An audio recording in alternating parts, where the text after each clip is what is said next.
All right, y'all, just give me a sec.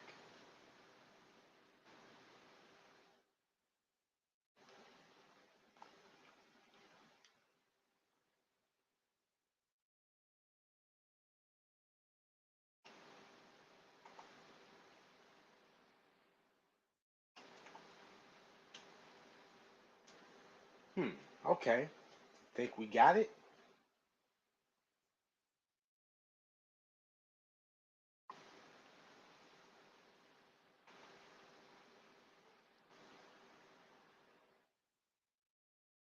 All right. Wonderful.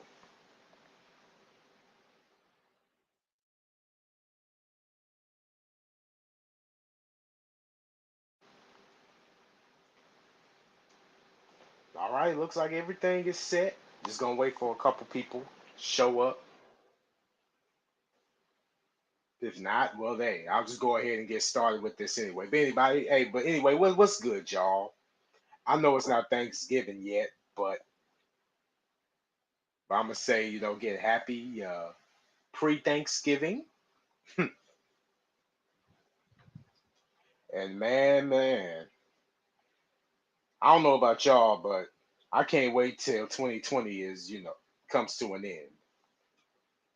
Because 2020 is undoubtedly one of the most trashiest years I've ever had to experience.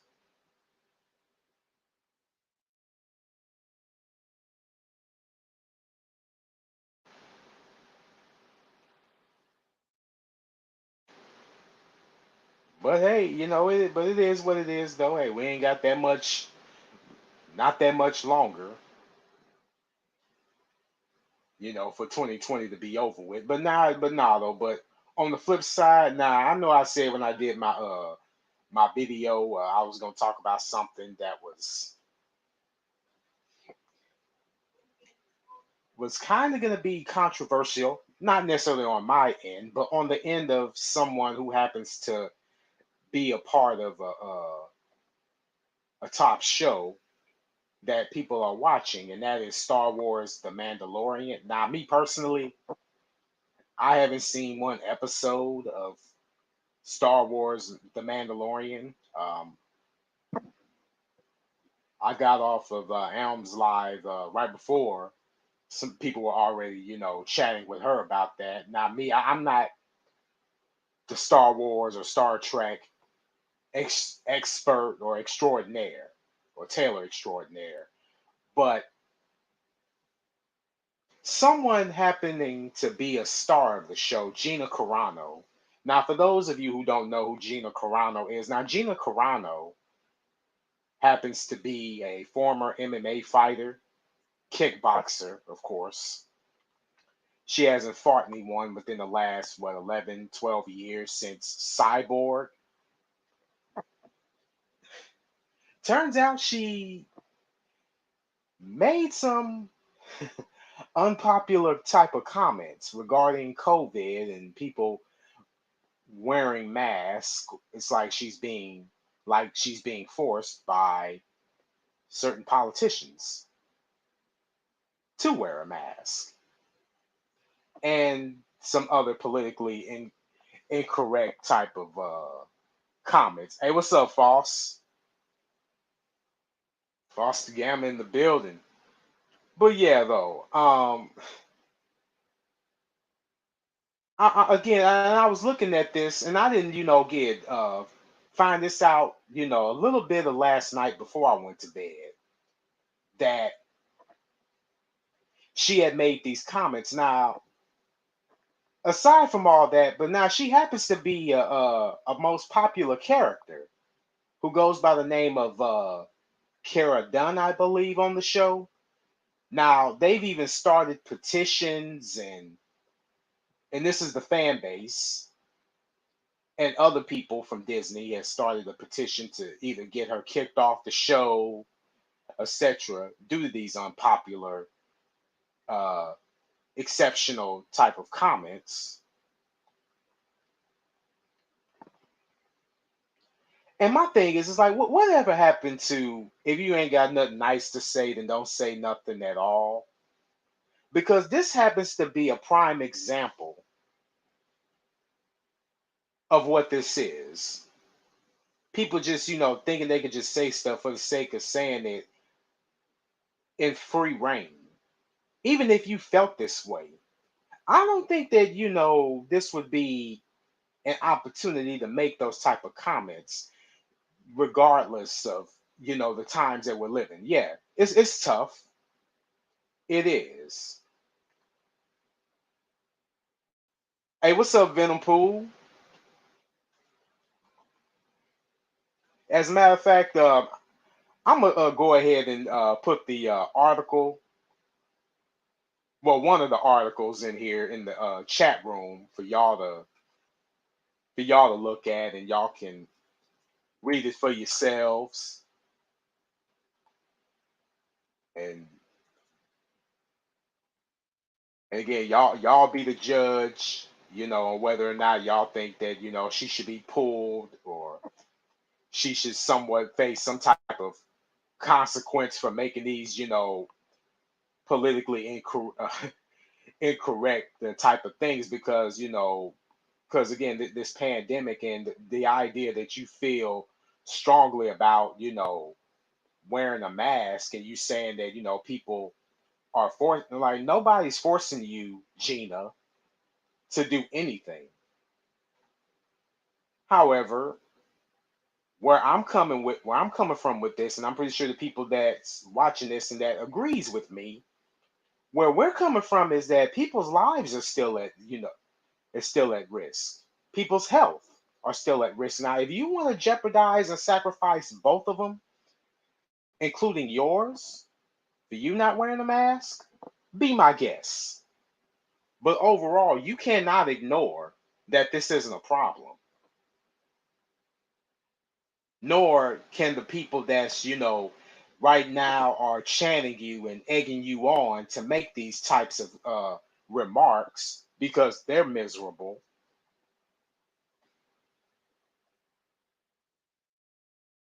Like I said, especially when you got one of the biggest gigs in the world right now, and you want to jeopardize that because you trying to appease whatever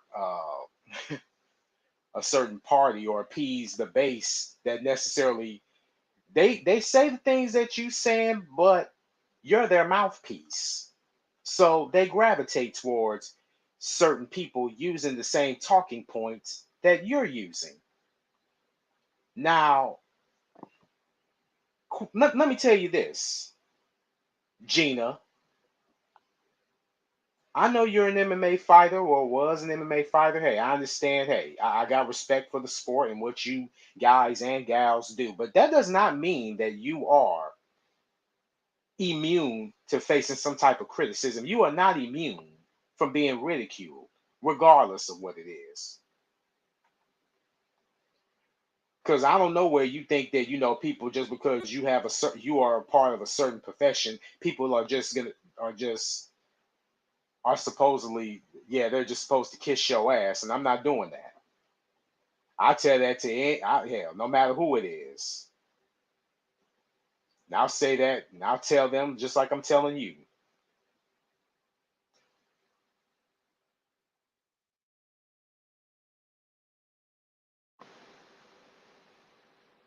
If I'm you right now, I would just know how to shut the fuck up. And that's your problem. You don't know how to shut the fuck up.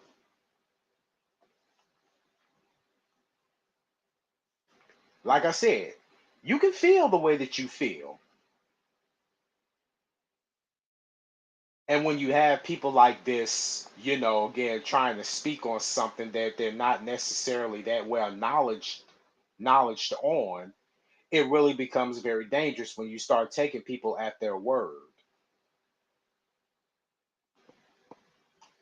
Now, I'm not here to, again, to change your mind. No, I want you to keep that exact same energy, because it's obvious that you not, again, I don't want your apology. Again, and you probably ain't going to apologize, but that still doesn't mean that you can't acknowledge that there's still a problem going on. and that it's not going away anytime soon. So if I was you, yeah, I would take safety precautions. But you know what? Hey, now I don't know if it was the multitude of blows that you sustained throughout your career of being an MMA fighter that's probably, again, got you, saying the things that you're saying now, or is it the is it because, again, right now you got the position to where you got under certain privilege, and that privilege is pretty much soon will be your downfall. Now, keep in mind, you had two other stars of the show, like John, what's his name? Yeah, John Boyega and Kate Marie Trun. Now, what do these two people have in common? Well, they're both considered people of color. And what did these two face? What did these two people face in comparison to what you didn't face? They faced all types of harassment, anti-Semitism, bullying, online bullying, shaming. But you come on here, you get the job, bandwagoning on those exact same people that did the exact same thing to the former co-stars of that show of Star Wars. You're no different from them.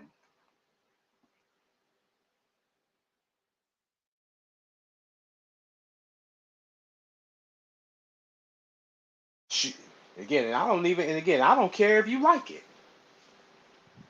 But overall, you said it. Now it's your turn to own it. And I don't want nobody, or again, I know, and as far as these diehards go, of course they're going to defend you because that's what they do. They defend, they identify with who they are. Birds of a feather flock together. And right now, I'm feeling like Tupac, in the sense like, you know what, I don't even know why I'm doing this, but I'm doing it.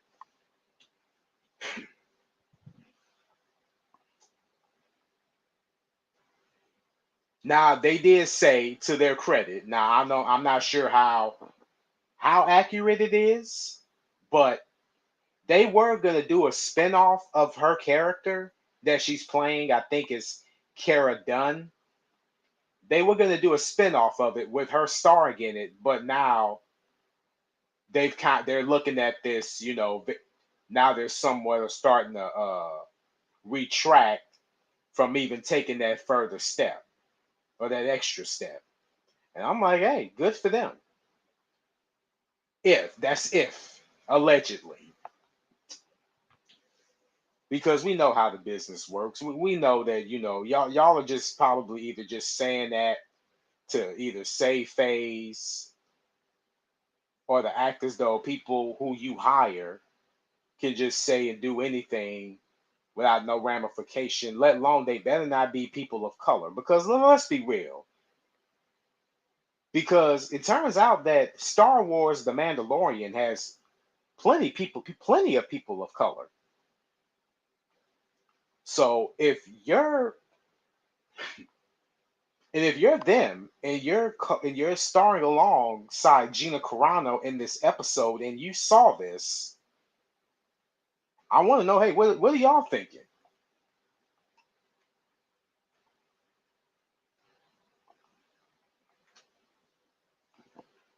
What are y'all thinking? Because I know I can't be the only one. I'm like, man, if this bitch don't get out of here, if she don't get out of here with that.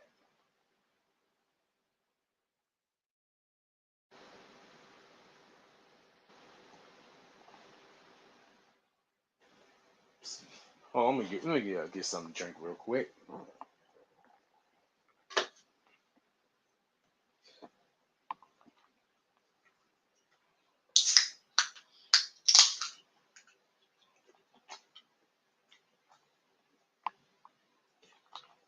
Right. You see what I'm saying, man? Because like these people live in an alternate universe. Like they're just the whatever prince or princess, king or queen of their own island.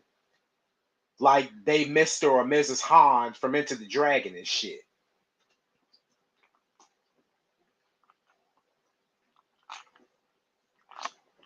Now I will say this. Now this is where you bringing in half truths, and I'm not the biggest half truth.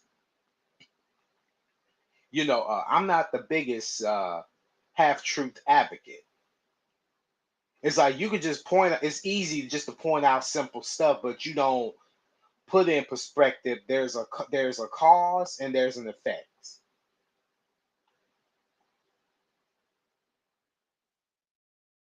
It's like you so quick to point out the sickness, or you just so quick to point out the problem or the cause, but you don't want to talk or the effects, but not the cause. If I'm saying that right, and I wonder why.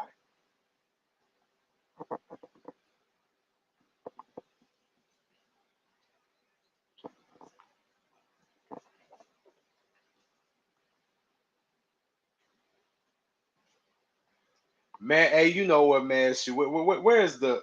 Now I know the whole Panda Squad is probably busy right now doing other things, but shoot hell, because again, I know they gotta watch plenty of Star Wars, and I'm sure yeah, they would be pretty much saying the exact same things that I'm saying.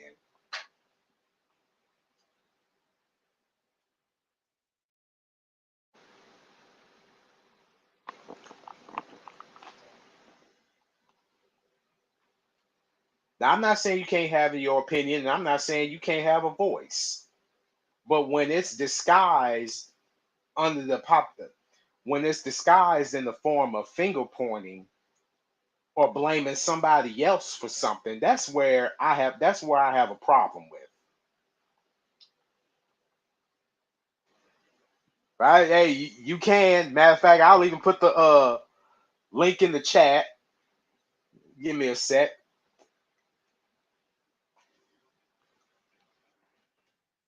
But yeah, though, but these folks,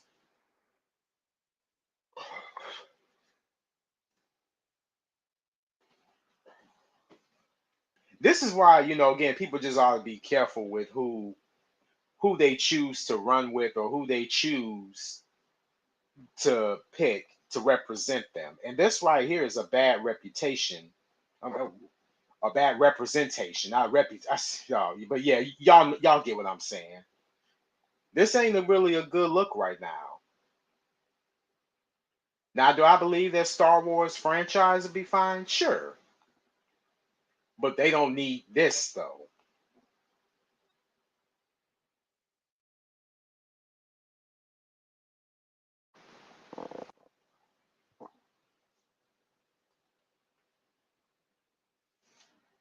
Now, what was I gonna say about? Okay, I know I touched on John Boyega and the Asian girl Kate Marie Tron. Oh yeah, right. Um, if it was, let's say, Isaiah Washington, even though Isaiah Washington, see, this is like a prime example of what if this was Isaiah Washington saying the exact same thing, like what happened, which why he got fired from Grey's Anatomy, he wouldn't be he wouldn't be there. Not no shoot, not much longer anyway. Hey, what's up, Foss? It was good. Oh man, just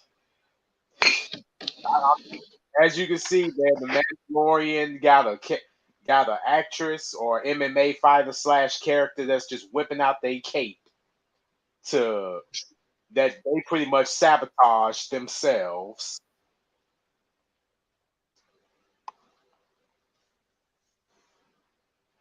Like I'm not sure. I don't know if you watch Star Wars: The Mandalorian.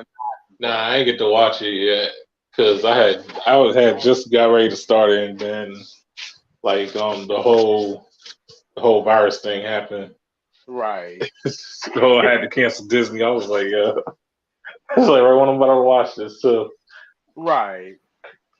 But yeah, though, but I'm going in on one of the actresses who made some unpopular remarks and stuff like that. You know, whipping out their political cape. Oh yeah, yeah. No, And, I hate when people do that.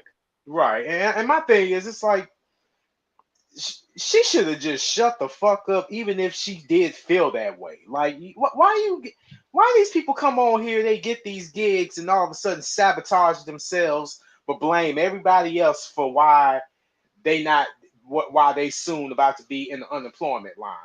I can answer you that question too. A lot of times it low key be the clout, bro. Like clout, because you gotta think about it, it's always somebody that's gonna be like, "Yo, I don't know if I should say this. Should I say this?" And then somebody's like, "Yes, you can say it." Like, yeah, so Black Lives don't matter. And then you just like, "Yo, what?" I'm like, "What you mean?"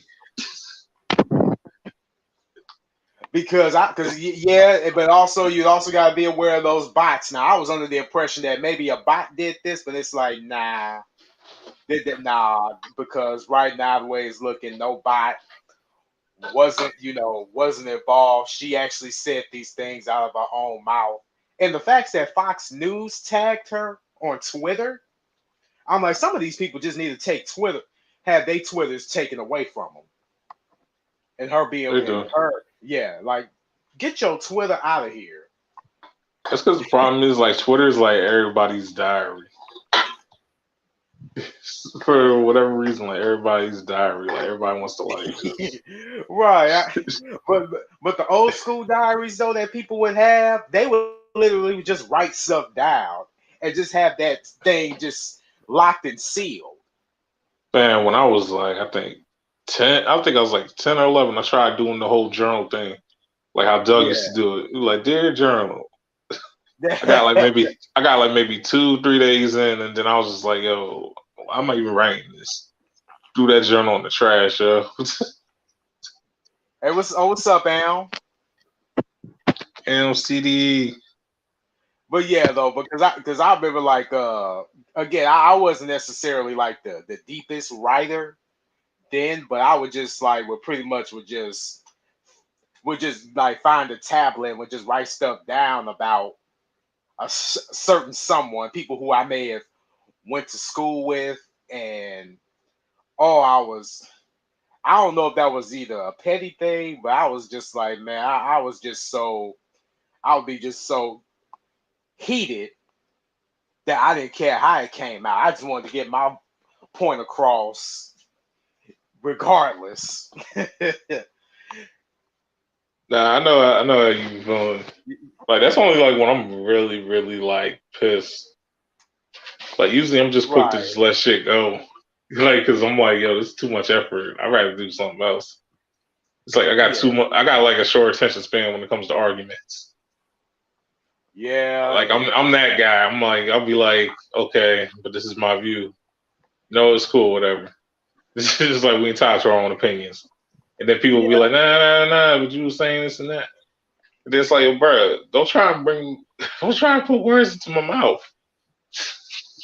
Right. Or I it's just like said we through with this argument. Like, let's just be cool. It's like I'm not beef for all that.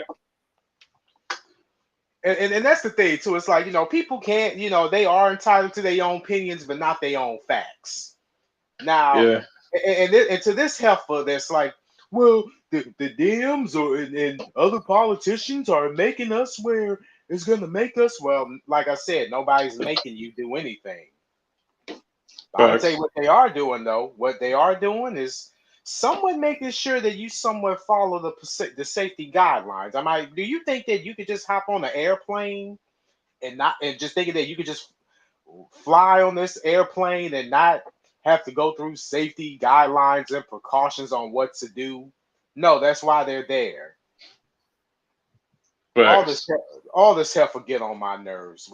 Hell, people that think like this get on my damn You'd nerves. be surprised how many people are in denial about it too, that they think about it like that. Because then after a while, they'll start acting like the victim once you really are finally like just pissed or whatever. It's like, yo, calm down. It's not that serious. Like, fam, I already told you like 3, 4 times, like, yo, let's just leave the conversation at that. Like, why the fuck is we going back into this? Like, why are we still talking about this shit? Like, why the fuck we still talking about this shit? Like, and then they'll be like, yo, yeah, calm down.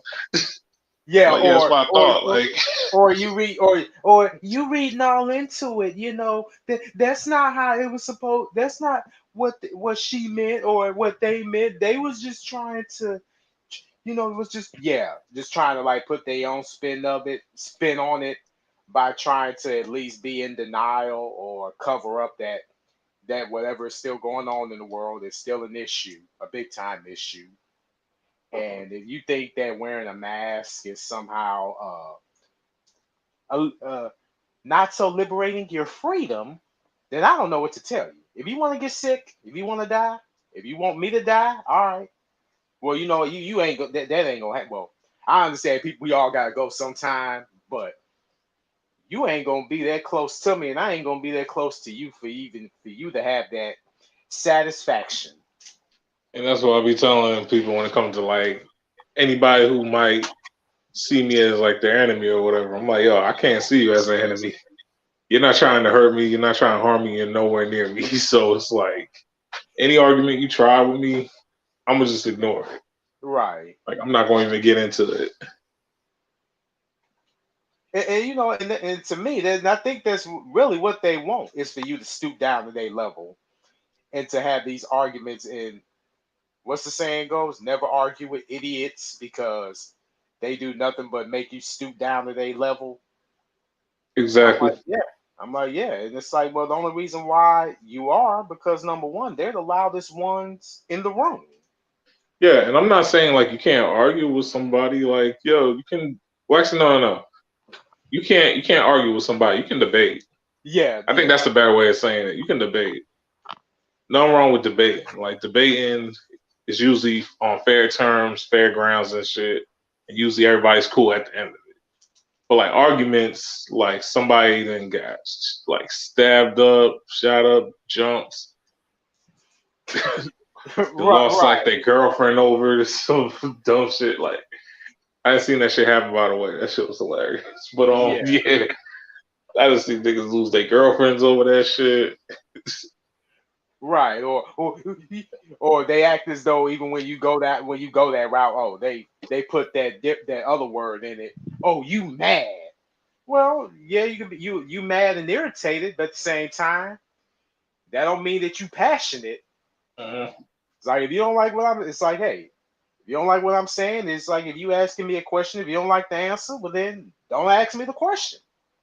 Facts. So for Gina, Jane, goddamn Gina. Yeah, Well, you that's said from Mar. wait. You said Vagina. I said Jada from Okay, Mar. Mar. I thought you said Vagina. I was about to say that's slick as hell, bro. I peeped it. Goddamn Jada! Apple head cut the bull. Now, what is it you want to tell me? Well, I made some. What kind of comments did you make, Gina? Yo, apple head, microwaving heifer. But no, Oh, no, I'm but saying, I mean, yeah, but nah, uh, that's what I'm saying. Then like people will just like, and then all that they'll try and hella low belt shit out you. Like right, they'll try everything. Like not all women. Some women have tried this with me in the past. They'll try and come at me like they're trying just my masculinity or whatever.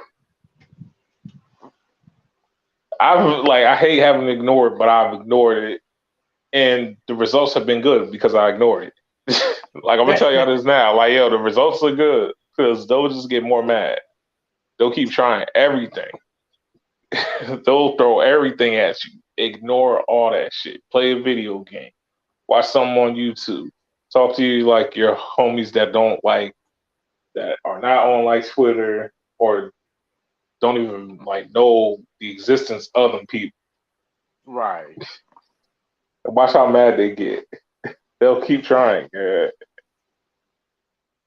Oh And yeah, they. Oh yeah, it's like because because again they're dying and They dying so hard just for you to give them attention, and when you don't give them the attention that they looking for or what they want, what other alternative do they have?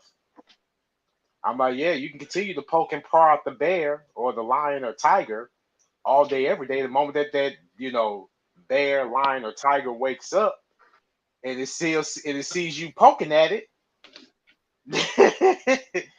Word. like I'm just that you gonna be that animal's lunch, breakfast, lunch, and dinner. Word. It's like I tell people, I'm like, I'm the chillest dude you ever meet. But it's like if you push my limits, then that means you done really fucked up. Yeah, it's like, and Because I'll ignore a lot.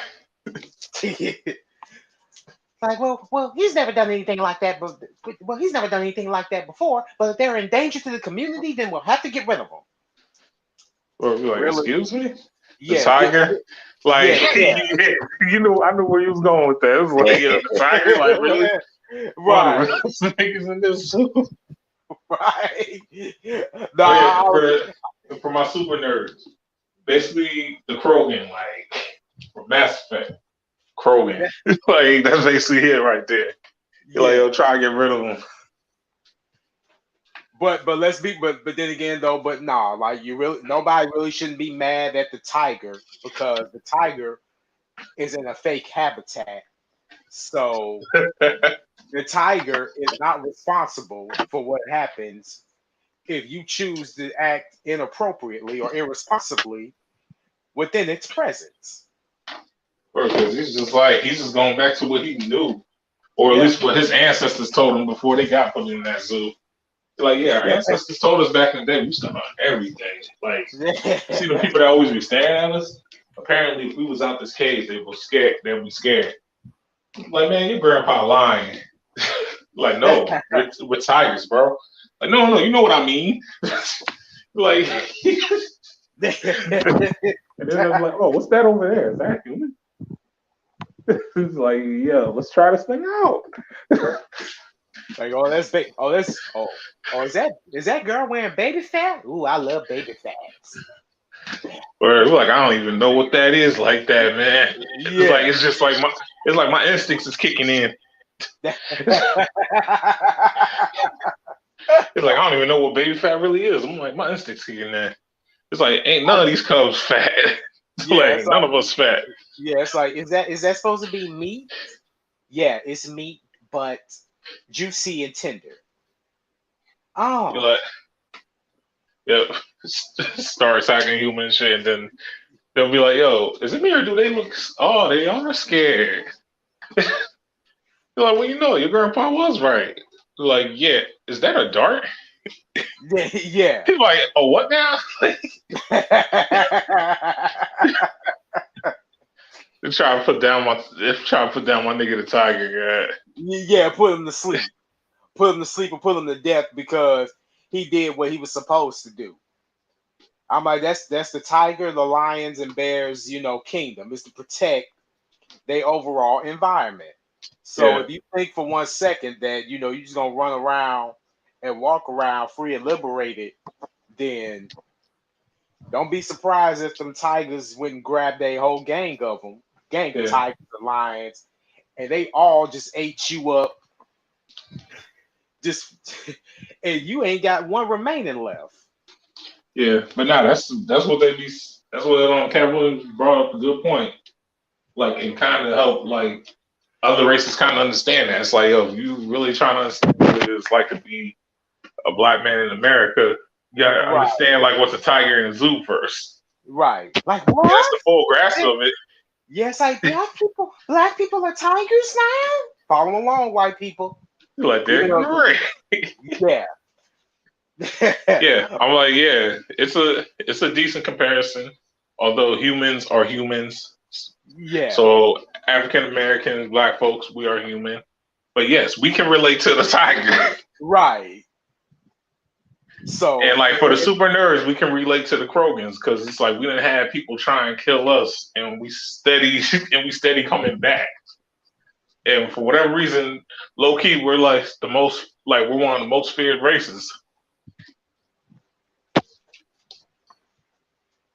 But that's just me being opinionated. Don't take like that into like full context. Me Right. being unbiased, I'm saying like every race has like their own thing. It's like every Oh race yeah. has like their own perks, their own like special abilities and shit.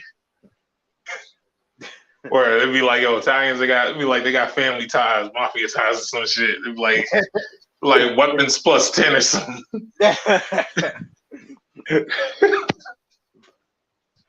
but nah, but yeah though, but going back to Gina Carano, it's Yeah. like, do y'all think that she gonna be let go, or do y'all think they somewhat low key are gonna try to sneak in this so-called spinoff of her character, either using her as the primary star? Uh, I don't know. It's tough because it's like America sometimes be tripping. I ain't Yeah, gonna lie. Like they'll sometimes be tripping with stuff. I'm like the fact that like because I'm this is not against him, but yeah, the fact that we did bring in a person like Trump who technically didn't have like no experience in the office kind of shows us how far we will really go with shit sometimes. And to many who love Trump, I'm like, yeah, he probably just a dope thing. I'm just saying, as an example, like you can't just be bringing inexperienced people into office. It doesn't always end up like this. It can end up worse, if anything. yeah, But considering the fact that we coming into another lockdown, it's still pretty. right. And to me, that's why I'm like, was that even taken in consideration that again this about this lockdown? Now it could be not yet. I don't want to say I'm one to start to believe, but hey, I probably think that this also could be another what do they call it, like another lockdown cabin fever, I'm because good. I don't got but at the same time though you got but you're in the entertainment business, so Gina. yeah. It's more exercise than the regular person gets because Yeah. she's on scene all the time, like doing her scenes and everything, talking to like every person. Yeah, so you're talking to like every person, and they're generally not gonna have like they're not gonna have the virus because they had to make sure they was good as well. Yep. So it's like, yeah, it's cool. You get to be around people and all that, but not like the Americans like that are like going through it. Yeah. So it's like I can kind of see why they're getting cabin fever, but at the same time, I'm like, yo, y'all don't just wait. Hey, but don't But but don't get me wrong though. Yeah, it's like, hey, there. Shoot, hell, I wish I could get just go out to the club right now. And it's only Monday, but I know. But then again, at the same time, I know I'm not that arrogant. That arrogant enough to know that the numbers just don't lie. That but the so-called biggest pandemic in the nation's history since the Spanish flu. If again, I ain't playing with people's lives like that, or let alone people's health. But one thing that I can say is like, you mean to tell me that again, like you decided to take the Twitter and write this stuff? It's like you ain't got no other hobby besides I don't know if you still training every now and then to keep your skills up, but nah, from what it sounds like she got a pretty good manager. Or yeah, somebody that helps work out the deal so that she don't like prove that like some shit or whatever. right, And I'm just like, yeah. I wish that was the case. It's like me ever since I started this content creation thing, I had to learn like 3 different positions. Being a content creator, being an editor, and being like a CEO. yeah, like being like the owner of my own brand, like my own group and shit. I'm like, I had to learn all three of these, and I'm still learning to this day. It's like I don't have the convenience of having an editor because I can't really give you an editor because they're just not gonna see my vision the way I see it. I'm too out of there with it. Yeah. And that's not me being cocky. I'm just saying, I'm just too out of there. I know how I am mentally. I'm gonna see like one thing and I'm gonna be like, you know what, I'm just add a little bit of this to your edit. And then I'm gonna, you know what, just move out the chair real quick. Like, Yeah,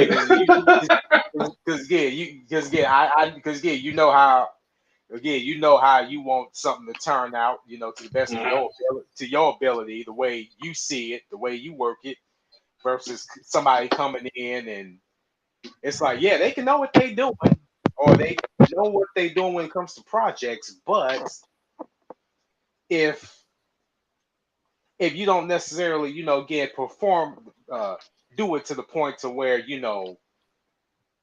to where it's theirs, then that's where it's like, I will never, it's like if Michael Jackson was still alive and yet he wanted, help with remaster Smooth Criminal. I'm not going to change the sound. I'm not going to change the tune. Facts, and I get what you're saying on that. Yeah, I'm going to try to keep it the same and keep it the same on my end. Whatever he decides to do with it, I'm going to leave that up to him. Yeah, and it's kind of the problem I have now with like, that was good, but yeah, it's kind of like the problem I got now, like with YouTube and all that. Because a lot of people now, they're just like, everybody worries about the money. I worry about like my content itself. So like the whole ads thing, my issue with it is the fact that they're trying to put ads on my shit. My channel has no ads. We don't do ads there. Right. It's like any ads that I do, I add my damn self. Like I put in the video my damn self if I want like an ad. And that's what everybody was doing. So YouTube's like, no, we need to figure out some way how to make money. So we're just gonna put ads anywhere we like.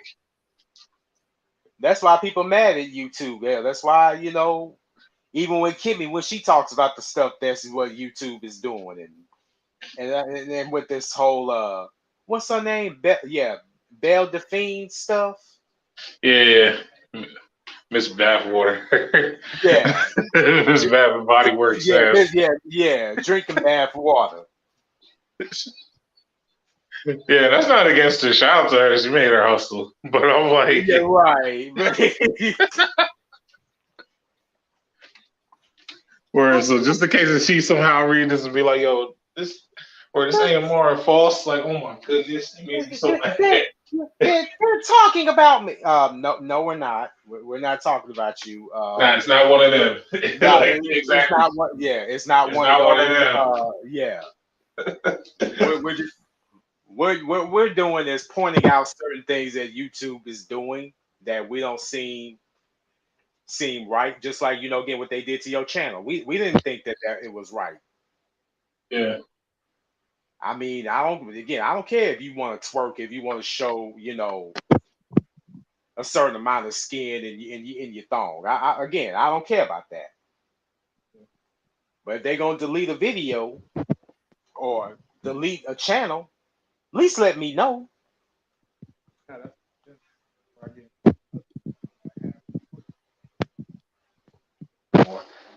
And that was the fact that it's like, Twitch suspended me, but they won't let me have access to my videos so I can download. So I lost a whole bunch of footage because of that. YouTube is the same thing. You get suspended, or you get you get suspended. You can't touch none of your videos. And once your channel gets terminated, they're all deleted. At least that's what I know. I haven't lost the channel yet, but I will eventually. But that's got to be one of the most suckiest thing when it comes to being a part of social media, because of the content that you put in and all the hard work it took for you to again to be very proud of your product. You know, you didn't half-ass it. You know, yeah, you it was some. You know, you probably stayed up all night trying to edit to see which. Okay, this is how I want this. Bro, if you only knew, bro. It's like my editing sessions can go from like 1 hour to like the whole day, depending on how I'm feeling. Right. It's like some people sometimes ask me like, yo, for your intros and outros to some of your let's plays, it's like how long do those be taking you to do? Especially with the gameplay footage and all that. I'm like, yo, technically it takes me about an hour and some change to do it, but it takes about 4 hours to come up with the idea. So it's like once I got the idea, I execute it. It's like once I see like a full form, I execute it. Right. And it doesn't take me long to get it done. But again, those are a lot of hours and a lot of mental work I put into it. And it's like when my YouTube channel got suspended, I just thought about all that hard work I did. I was like, yeah, they really just tried to end me. Yeah, and the thing is that instead of you getting paid or the content creator getting paid, they getting paid. It's like when I look at like certain video clips of gameplay or just videos in general that people have made, and I see how well it's organized and put together. I'm just like, man, like with these new guidelines and stuff, it sucks that you ain't gonna see that profit though. I could care less, to be honest. Cause bro, it's like I don't know. Cause it's like when it comes to like this whole like content creation shit, maybe in some ways like I treat it like how I used to treat basketball back in the day. I used to just do it for the fun and for like sport, like it was art, you feel me? Yeah. But like, yeah. So I used to treat the shit like it was art or whatever. So that's kind of how like I treat like everything that I do here. So it's like I feel like no matter how much they take me down, I'm gonna always come back. It hurts when you fall type shit, you know? Yeah. It's just like you'll get up, but it's like shit. You ever try and break a bike and flip off because the brakes were too strong? It's like one of them. Oh Or damn! Like I remember them days. Or you hit that brake just a little bit too hard, it sends you flying. What? Well, you know what? That was only one time. But my friend, he got it worse though. He was trying to pop a wheelie on this sidewalk concrete. He hit the ledge, and he ended up flipping up. And this is like one of my friends back in the day who I grew up with. Yeah.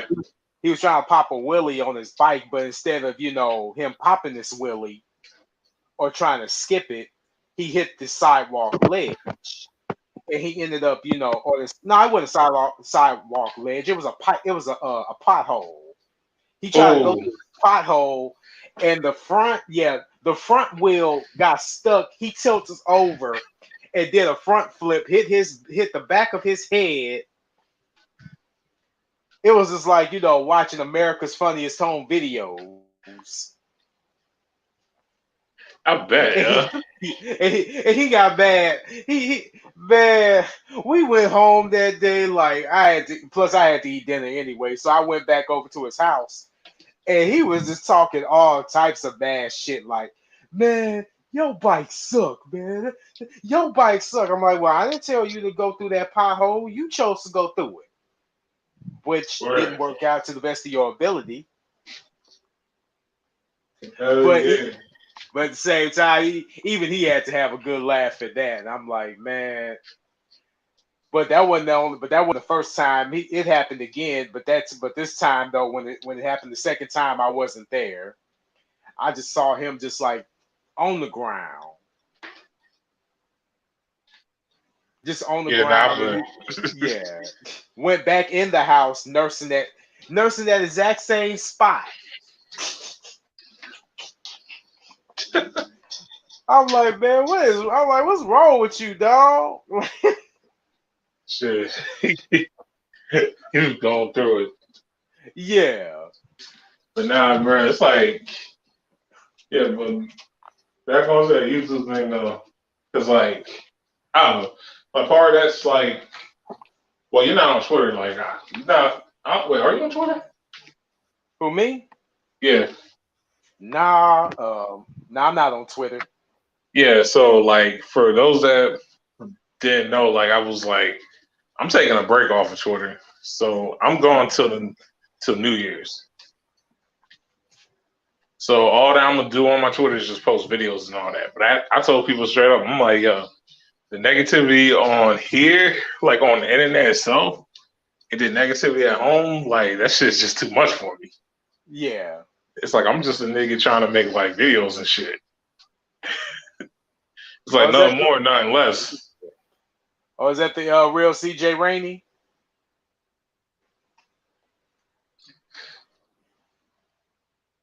Where he's like, all Oh, you had to do was catch the train, CJ.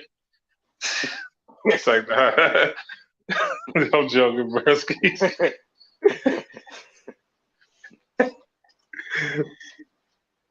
But nah, I was telling people that because I'm like, because to be truthfully honest, bro, like, yeah.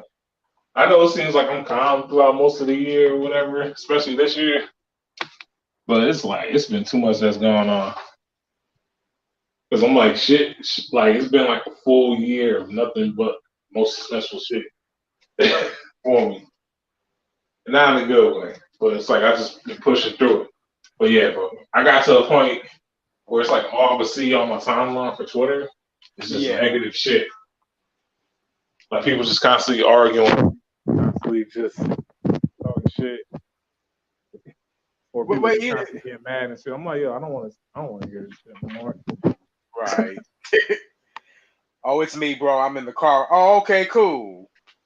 But yeah, though, but hey, but it's been a minute though, since I heard from you. Yeah, but I get what you're saying about Twitter though, because to me it's like I don't. You would think that Twitter's supposed to bring people together, and y'all get to talk about the same things that y'all have in common, and not to somebody says something, they gotta respond, or even if you weren't meant to, wasn't trying to necessarily take it there, but they want to take it there. It's like I could say something about, well, Cardi, I just disagree with you. Then all of a sudden I get a timeline of notifications of people coming at me saying, oh, why, hating on me because I said, okay, Cardi B, I disagree with you.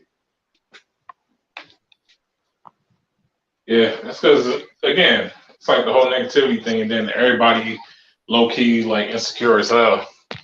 Yeah. It's like, just be like, okay, whatever. Ignore it. Or just don't even bother responding. Like, you don't have to just be like, oh, no, oh, yeah. I'm like, fam, I'm not beef for all that. Yeah. But that's just about how every social media is. And that's the thing. And that's the thing about it. Like, you can't find no peace anywhere. Yeah, everybody thinks they're either a hot shit or they got like a big ass ego and shit. When they hot, when they really not as high as they think they is. And I'm not saying like I'm the shit. Like hell no, I'm far from it.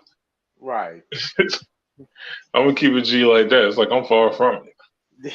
I'm an average person, just like anybody else here. I know my peoples to get the job done, just like your peoples to get the job done. At the end of the day. So it's like I can't act like I have a bigger head on the internet. And then that's another thing, like with the whole these rappers getting shot and everything. Like I see now why like I don't show like my face like that. It's like these rappers get shot like anywhere now. Yep.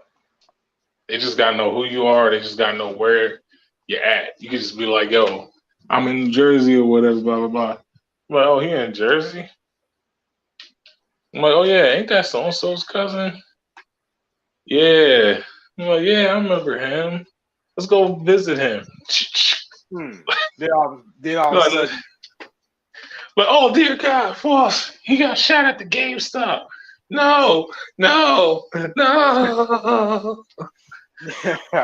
Why they do this to us? Or and then next thing you know, you're gonna have like people you never knew dissing you, like, yeah, I always knew Foss was a bitch. That's why he went out like that. Like he never stood a chance. He's like be like on phone and block and all that. People like, wait, what? It's like when was Foss a gangbanger? Yeah. Where y'all just gonna be like, yo, what? But see, here's the thing though, like, and even my dad told me this a long time ago, that you want to live to tell your story, because if you leave it in the other people's hands to tell it entirely and not necessarily you speak on it, I mean, yeah, they can share what they remembered and what they've known of you to do or whatever. It's easy for them to like all of a sudden just say some things that people would just look at it and go, like, I don't remember that particular Foster Gamma being like that, but like, oh no, he was straight. Like he was a goof. Like he was this. Now I'll be saying that, but not just making up stuff just so I can get like a rise out of people. It's like, nah, like maybe that's not my Geno. Or next thing you know, like that's basically what Lil Pump does. Like he'll do anything for clout. So next thing you know, Lil Pump gonna make a song. He's not gonna make a song. He gonna rap a lyric on his Instagram or some shit. People gonna get highly offended. Right. Hey, what up, Kimmy? Where he gonna be like, yo, we shoot down any ops, like Foss getting shot at the GameStop. Like everybody gonna get offended. Right. Cause like he said some Juice WRLD lyric or whatever and had people offended. And I'm like, yeah, you know what? That is what rappers do sometimes. I'm like, they did that with the whole Tuka thing, 63rd, all that other shit. Gimme John. or on some the baby shit, and it's like, nah, like I ain't trying to go there. So especially on that baby shit, it's like, yeah, especially if he had to shoot somebody in front of his daughters, like, hey, well, he was protected, hey. Thanks. Oh shit, TR5 in the building too. Oh, what up? Hey, what up, TR5000? Yeah, I kept calling on the PS. I kept calling on the PS5. I was like, shoot, this. I was like, hey, it's 517. It was like I only had like what, just a couple. Like at first, a couple lurkers, but then y'all just popping out the woodwork. That's how it be sometimes, man. Yeah. It's like sometimes I'll be thinking, okay, my stream gonna be low. I ain't gonna see nobody here. Next thing I know, Kimmy brings the whole game through. I'm like, damn, when the 5 of y'all niggas show up? and that's the thing too. Like I'm entertaining the hell out of them 1-2 people. That's how you got to do it. That's how I see it. Hey, hey, you know what? Hey, TR, I don't know if you heard, which again, you watch Star Wars, right? The Star Wars, The Mandalorian. I was talking about a little bit earlier of what this actress who stars in it, apparently she had made some unpopular comments, and I was just talking about it. And now my thing is that either she, I don't know. Again, it's like some people may say, "Oh well, apologize." I'm like, nah, just admit that the fact that what you were saying, it wasn't the most popular thing to say right now. Facts. Or I'm gonna ad-lib that, be like, facts. Especially if I say something that's factual and that's factuality. I can just hear your voice if I were to say something that was on point, and I hear that facts. That's how I be sometimes, yo. Especially when I'm playing like the RPG games. Yeah. Be like your kingdom is nothing full of trash. Like facts.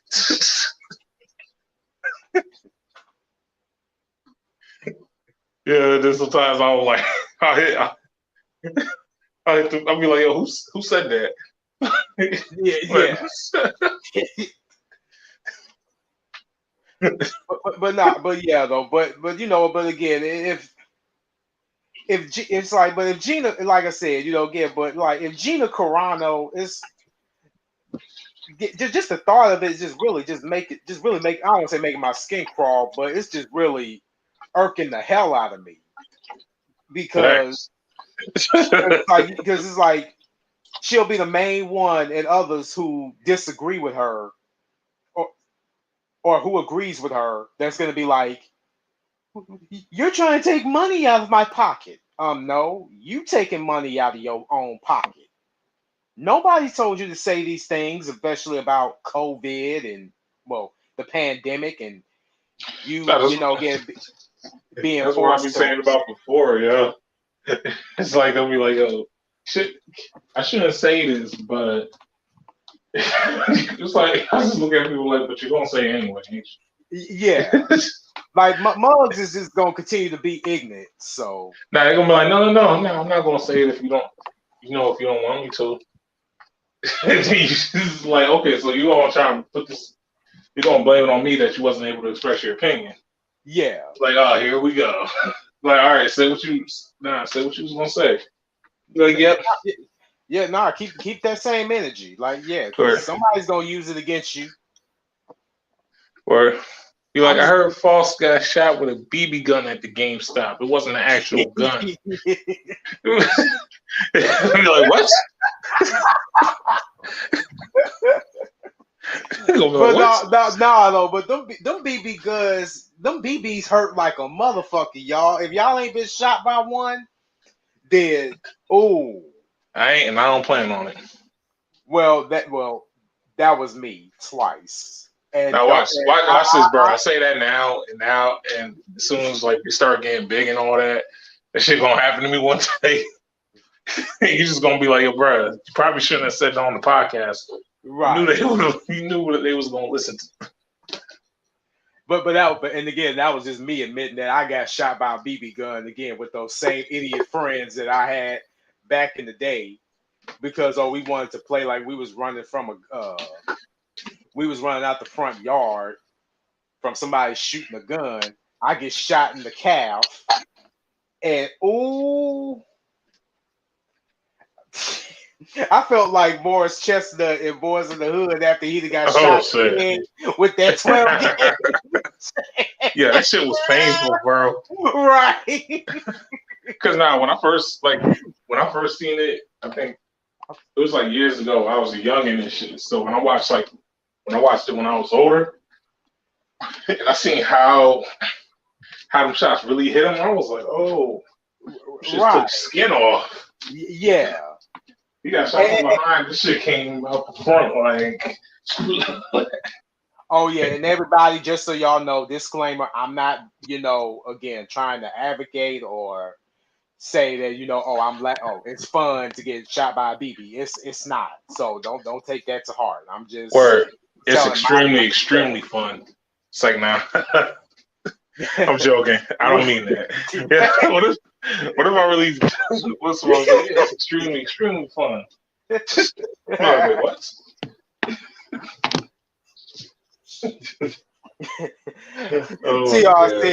TR said, whenever I think of a BB gun, I think about the movie A Christmas Stories. Bro, I was about to get to that too. You'll shoot your eye. When I seen that, I just knew I did not want to mess with a BB gun ever. Cause I was like, yo, these BB guns seem fun in like these shows and all that. Christmas Story. I'm like, oh. I'm like, oh, okay, I get it now. Because I was thinking like, okay, as long as I got my glasses, I'm safe. I'm like, nope. Right. Especially, but nah though. But it's like if you actually like went to the gun range and actually shot, also get like one of those real like I don't say it's an M16, but real Berettas at the shooting range. Them shell casings has that ability to ricochet and hit your glasses lens or just hit you on the top of the forehead. And oh shit. Yeah. No, those are just the shell casings. No, that's what I'm saying. Like, oh shit, like, cause I thought shell cases don't like. I thought they like they come out like when you gotta reload it or whatever.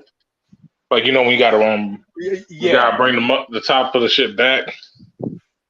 right. Like, but after like again, you like pull the trigger when you pull the trigger and fire it, and you fire it like some of those shells can like bounce back and like hit you like could like Yeah, hit you on the shoulder honestly, or even the hit you. bullet can,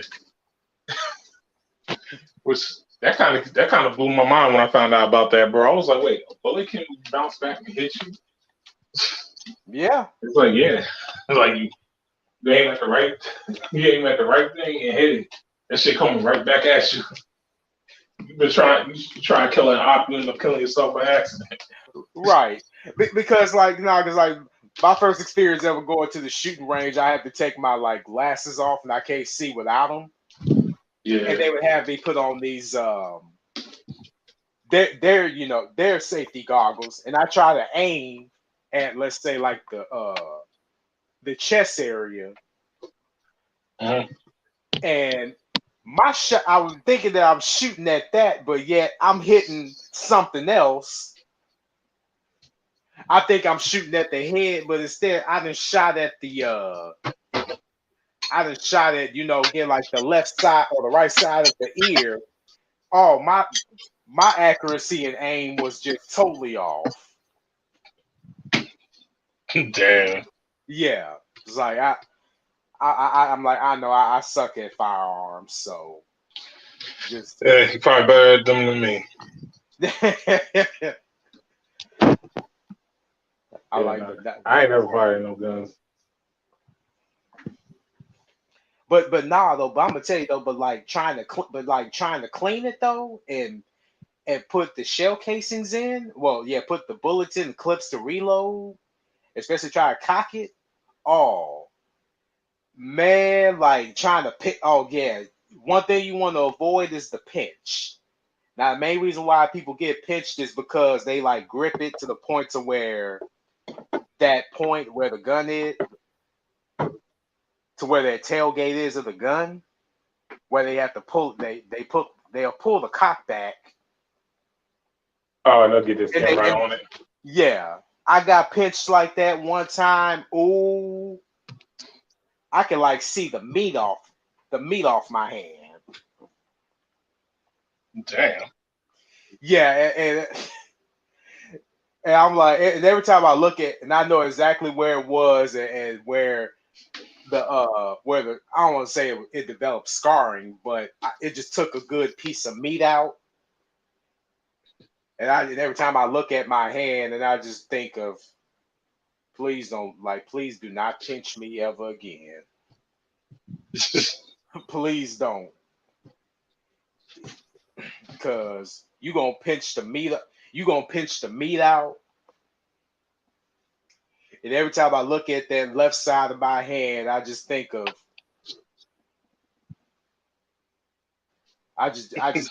that, and it's just like, man, that shit hurt. Nah, I've been there, man. 'Cause I've kind of done that with a knife before. So, Oh, yeah, I was trying to make a bong out of a water bottle. I don't know why I thought that was a good idea. I was like trying to poke the knife through the bottle because I'm thinking like, okay, I'm only gonna go a little bit ways. yeah. Went through that whole bottle, like cut it like a mean part of like my skin. Oh, but nah, but you know what I really have an issue with is is them soup containers and them like can openers that you got to use to open them up. And you know how sometimes they could get stuck.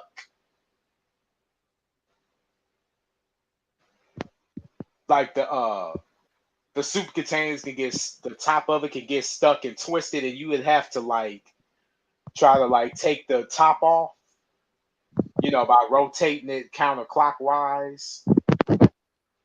Yeah, I try not to do that. So what Yeah, I do is like, I did that once, man. It felt like I slit my own wrist doing that because it was so much blood pouring from my fingers. Yeah, I usually don't do that, or Yeah, if I do, I kind of like I hold it like as close to the end as possible when yeah. I'm twisting, just so like my fingers aren't like exactly touching it, like I'm touching it from the side, and then Yeah, give it a good twist on one side, and then bring it back. And then what right. a lot of people try and do, they'll try and pull it. I'm like, nope, I'll just keep on twisting. Hey, but you know though, had I known again, if I would have known then what I know now, I would have never done that. Yeah, nah, I did a similar cut though, like yours, but that was with like a can of soda. Because I was playing with on the top. I was playing like the top of like the cap. Yeah, Well, not the cap. You know what I'm talking about? Like on the can, like the top that opens it. I was messing right. around with it. That's how I did like a mean cut there.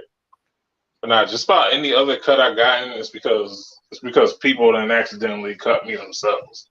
Like with like Right. their fingers or something.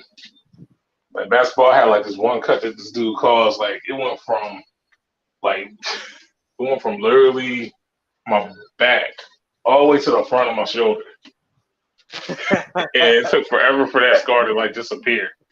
Because like I would always see that scar. I'm like, yo, this is not that serious. Like Right.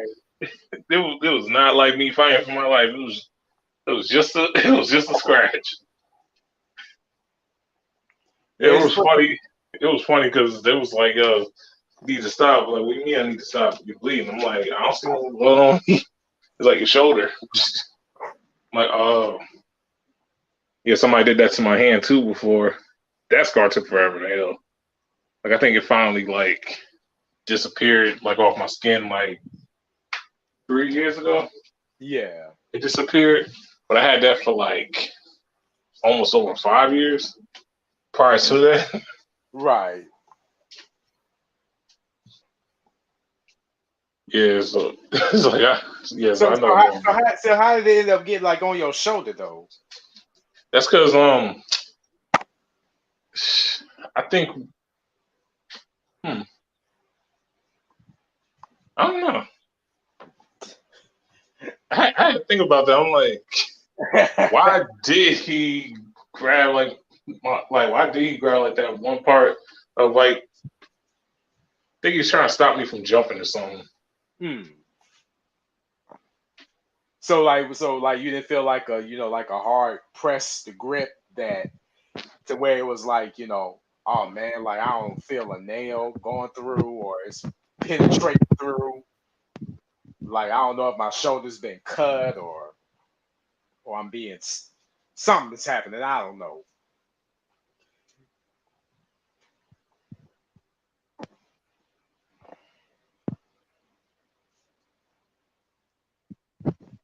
Because I know that because I know sometimes that hey, I had to go to like the most painful thing I'd ever say. Probably yeah. be getting hit twice in the face with a crowbar. That shit hurts. Oh, hey, but nah though, but like I was changing like a truck tire, bro. I lie to you not. Trying everything to pull it. Next thing I know, I see I see the shit flying towards me. And it's only like a whole second before it hits me in the face. The the iron. Gotta say pause on that. Gotta say hella pause on that. But yeah, oh, the iron I was using to change the tire. oh.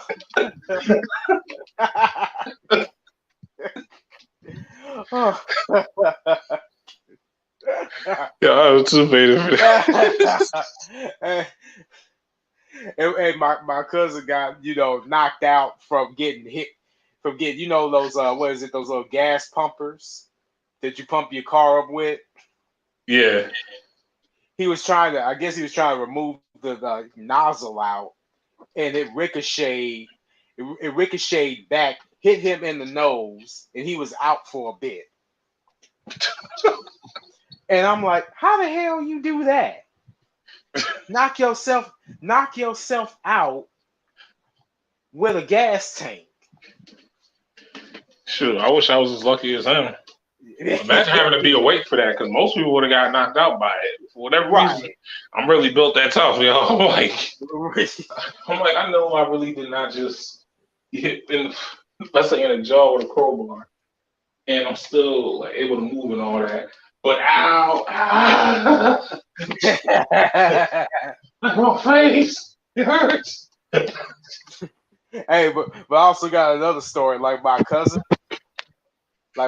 I was over at his house, and everybody had gotten a chance to like ride the bike. I didn't get a chance to ride a bike at all. So I'm on the front porch. He's on the bike, just riding it, acting real goofy, and he's doing all these, bike donuts or whatever. Next thing bike donuts. Yeah, he's spinning around, going out of control. Next thing you know, he fell flat on his face. I saw that, and I had, sometimes when you like look at something on TV and it just make you go, ooh, like you gotta look away from the screen. That's how that was. Sure. And I was just saying to myself, I know that had to hurt. And I got something that could trump him. I got someone that could trump him. Yeah. so check this, yo. This is my college days or whatever. Yeah. Well, community college. So I'm helping out the event staff. Right. No, not the event staff, the sports staff. The event staff's a whole other thing that I work for too. But yeah, anyway, so they doing soccer. It's soccer season. So, let me tell you how these two soccer players ran into each other and headbutted themselves so hard. All you heard was you heard the strongest. Like, bro, if I had to describe it, bro, I was like, ooh. They both had to get bandaged. But yeah, like I'm pretty sure. Now, one of them got a concussion off of that. I think they both got a concussion. But yeah, that was painful as hell when I seen that. I was like, ooh. I'm like, yo, I know you bleeding. As soon as I said that, like the trainer ran, like the dude who I worked for, the trainer, he ran up to them to make sure they was good. He knew I was. Because I was like, yo, that definitely has thing. I didn't see little kids on a bowl, bro. Yeah. Fall on the bowling lane. Next thing you know, like they, like on their forehead, all you see is like a big fist just like slowly popping up. Because they got the knot. I was like, yo, is he okay? Like, he kind of fell pretty hard. Oh, yeah, he fell hard. I see the knot forming. That knot was just like them knots them knots hurt like a bitch, man. They feel like you got stung by a bumblebee. Well, not a bumblebee, but just a bee in general, or just stung by something. And I remember what was I doing? I think I was I was playing sword fight with my sister one time, and she swung this stick, and I don't know why I didn't block it, but for some reason this stick ended up hitting me on the left side of my eye, and it formed a knot. Ouch. Yeah.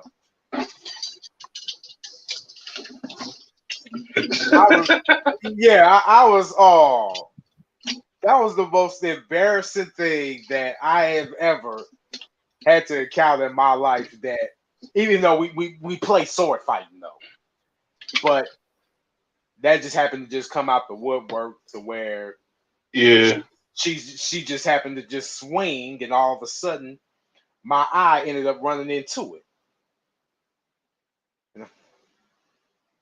And I had to get,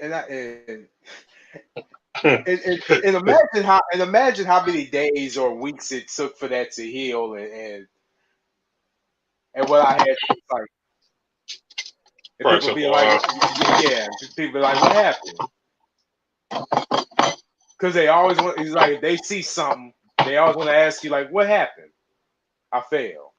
Or I'm like, you don't need to know. No, he don't need to Yeah, know anything else but that. yeah. I failed. What you fell on? Nothing. I failed. All I right. hate when people say that because I'm like, yo, you know how many jokes can be made off of you just saying that? Yeah. Like what you felt like? What you fell on? You're like, you fell on dick. Like, no, I wouldn't. Wasn't none of that going on. You want me to do it? Yeah, okay. Wasn't none of that going So on. what you say, bro? I was saying that Bro, what you were saying. Hello. this thing can go off. Oh, there you go. Yeah. I was saying it wasn't no falling on nothing. Wasn't falling on nothing other than I just fell, hit my eye, and my eye took a beating. Like how am I gonna explain to somebody while I was playing sword fighting with my younger sister, and I was trying to pretend that I was the conquering hero, and instead of me blocking the stick, instead of me blocking the stick, my eye did the blocking for me. They'll be like, wait, what kind of games do you play with your sister? What? Huh? Or be like, it's like, So, said you were sword fighting with your sister. What you mean you were sword fighting with your sister? I was Conan the Barbarian. We was, we was. I was Conan the Barbarian. She was Xena, and Xena the Princess Warrior, and Conan ended up taking a hit to the eye.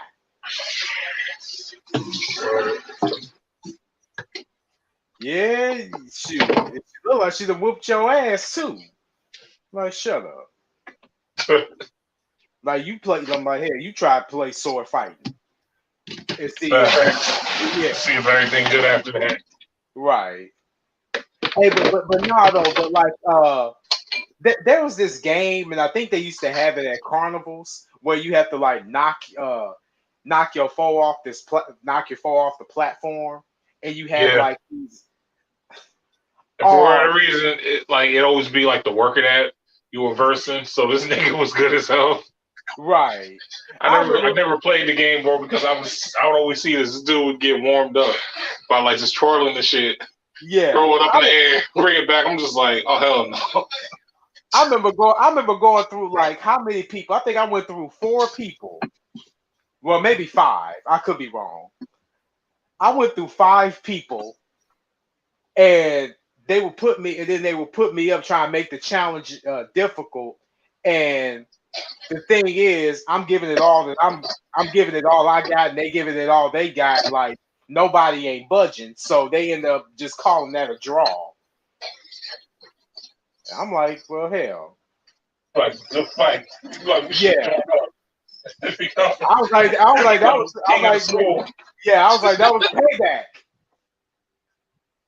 Like that was payback. That was my Iron Mike Tyson moment. Said that was payback, bro. It sounded like you about to go into like a whole anime flashback. No, that's like, yo, this particular kid, he had bullied me for a whole year straight.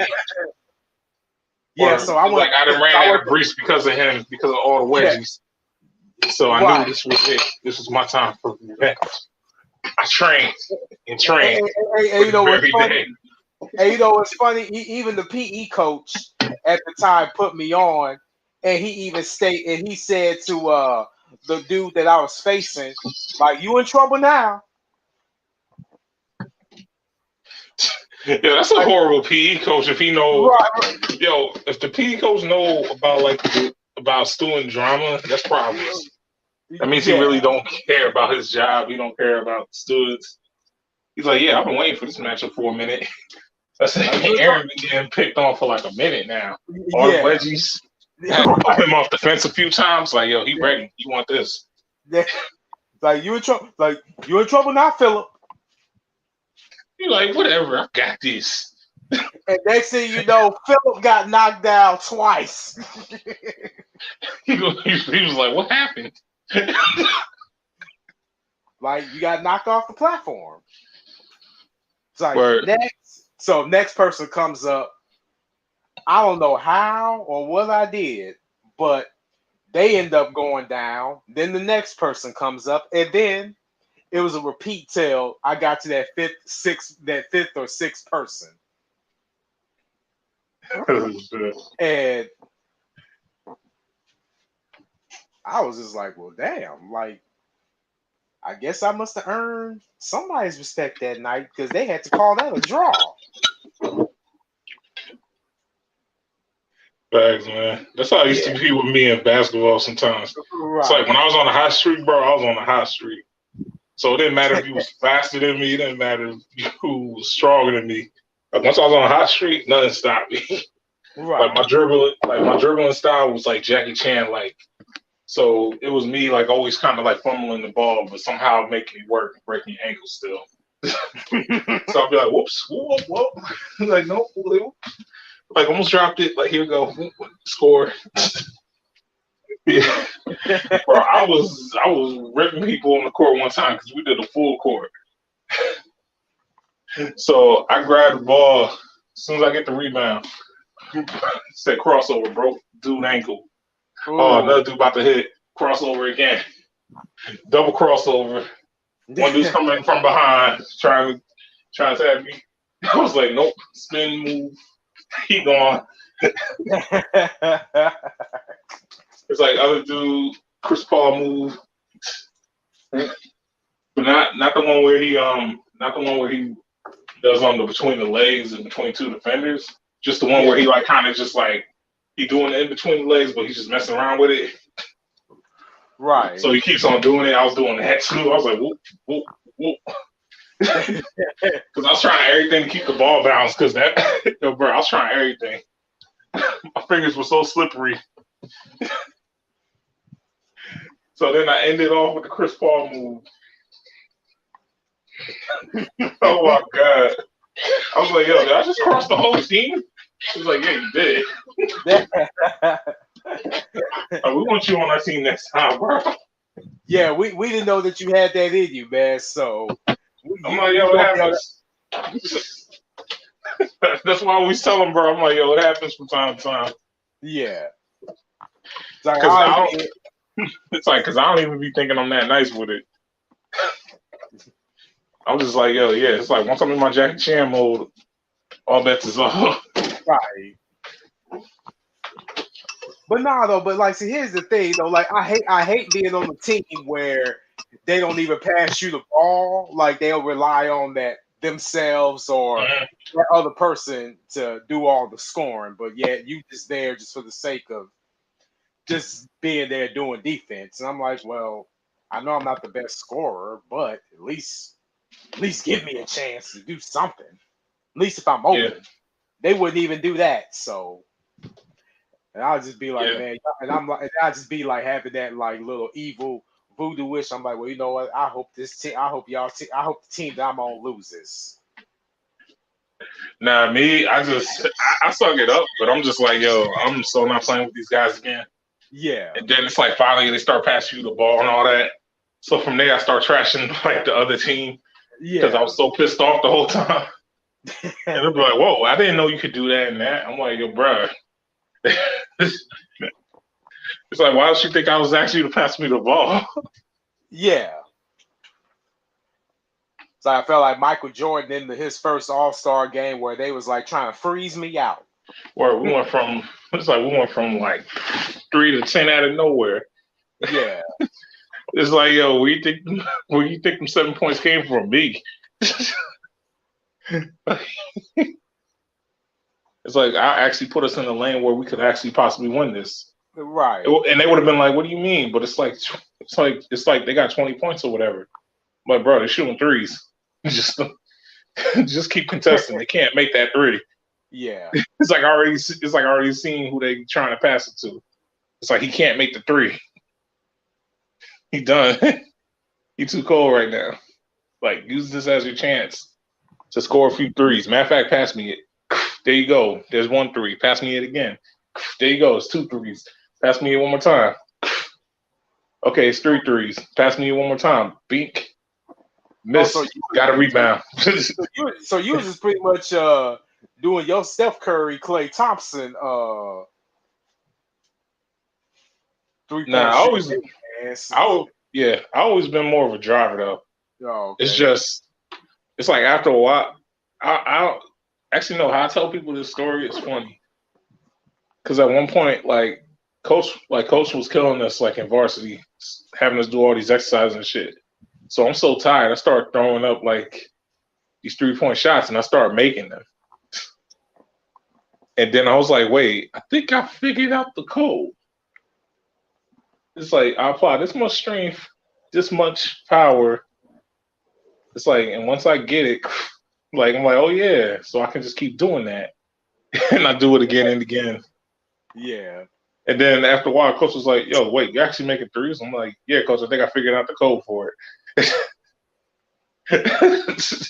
That's literally what I told him. I was like, yo, I think I figured out the code. And he's just like, code? But it takes all this geometry. Like, no, bro. You just shoot it one way. As soon as you make it that way, you just do it the exact same way, as long as it swishes. If it bounces, you gotta be careful.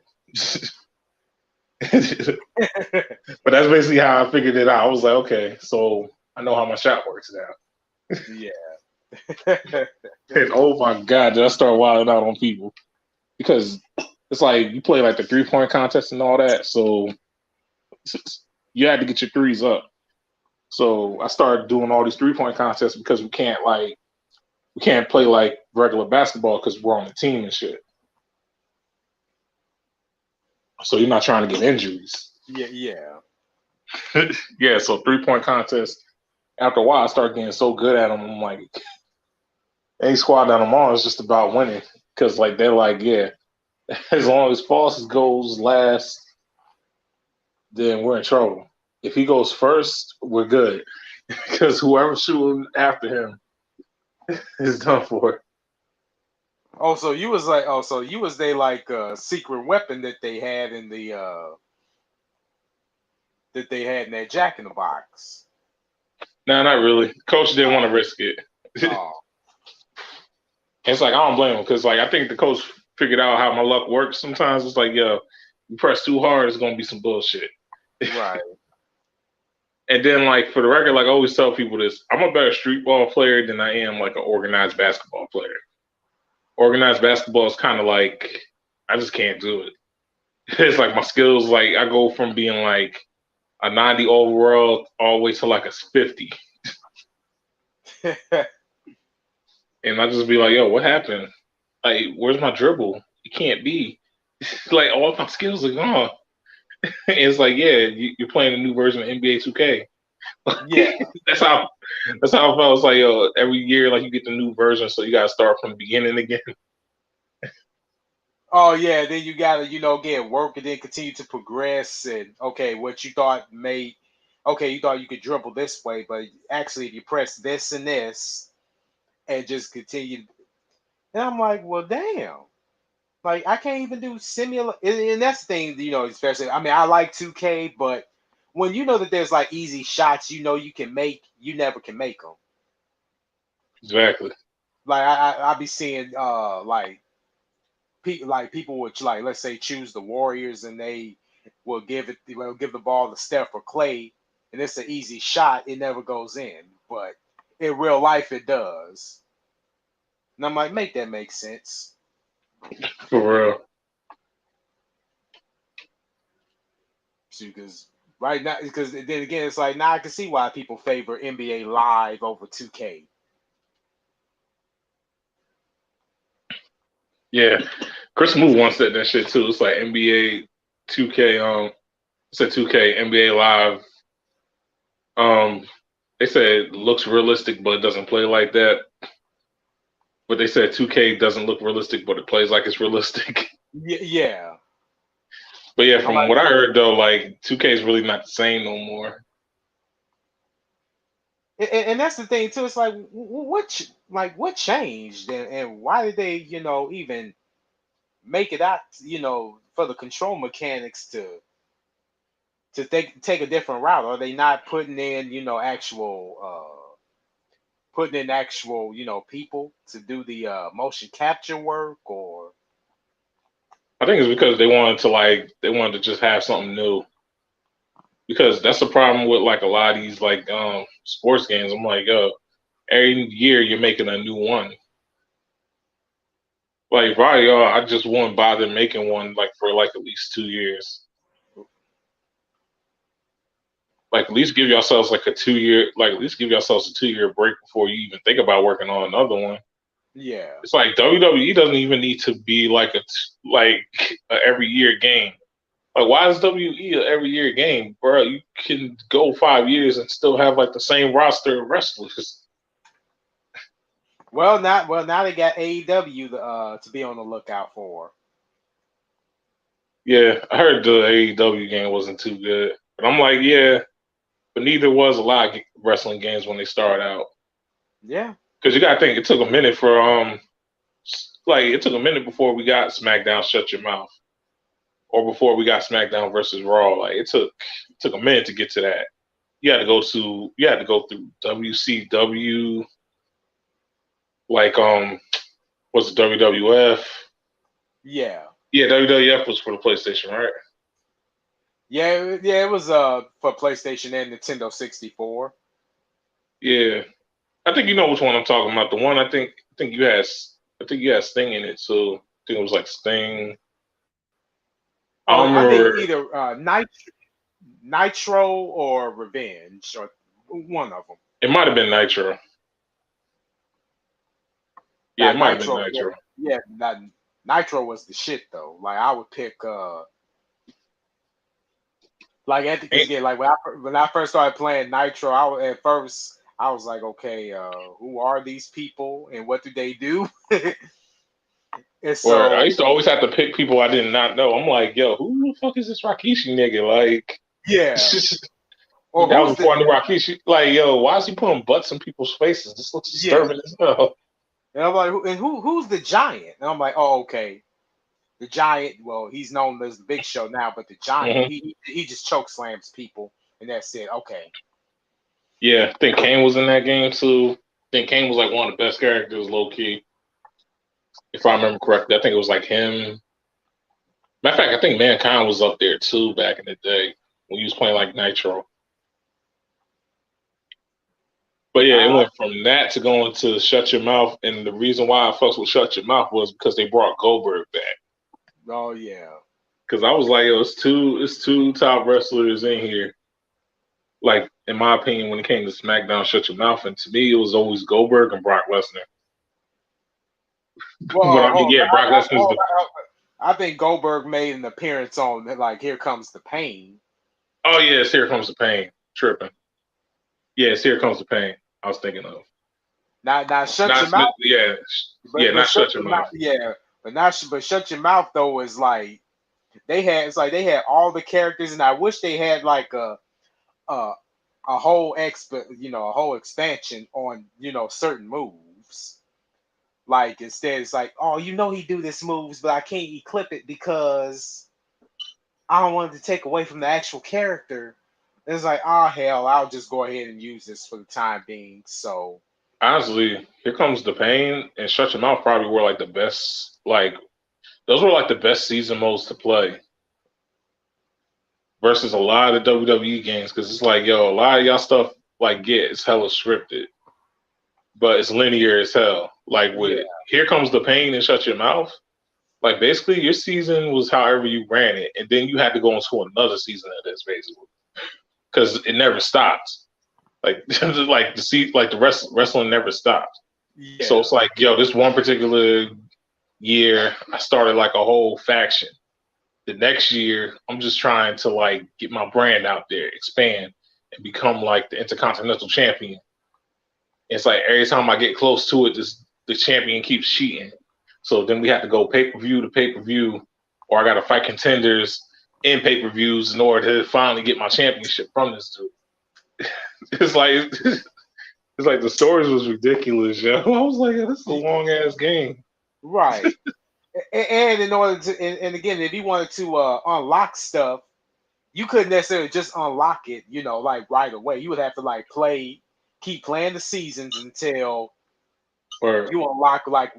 And that was the thing that I really didn't like about Shut Your Mouth was that the unlockables was you had to like do it after every season, and I'm Yeah, like, that's why I all fucks right, with Here Comes the Pain more. Because like Here yeah, Comes the Pain, like yeah, I only had to do like maybe no, I had to do like maybe one season as Goldberg before I could do my creative character.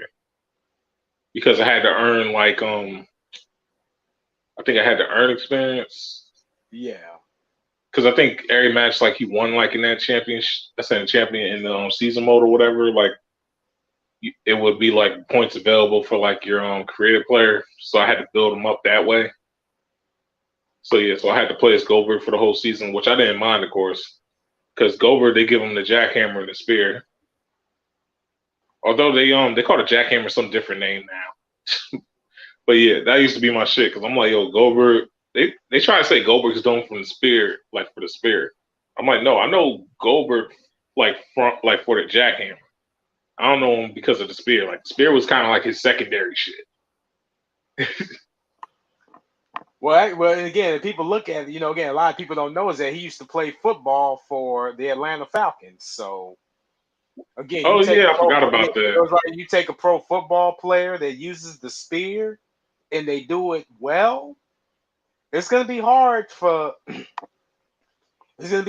people to endure it. It's gonna be hard for people to try to to see what they could do like to combat it or counter it. I mean, yeah, you can move out the way, but it's not just like one of those puny football tackles that you see people do. Or Like which I is why I remember, kind of give.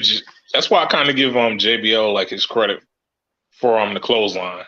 right? Because a lot of people never like JBL. I'm like, yo, I didn't like him either, but that clothesline, you gotta give him props for because it must have been hard as hell to clothesline somebody and get a 3 count off of it. I like him better when he was Bradshaw because because you could just tell that with him being Bradshaw, he was just being his actual self. Yeah, but JBL was like his Yeah, evil. yeah. To me, And it then was it's just like funny how Randy Orton became like one of the most liked wrestlers. Yo, I was like, yo, this dude used to be evil for hella long.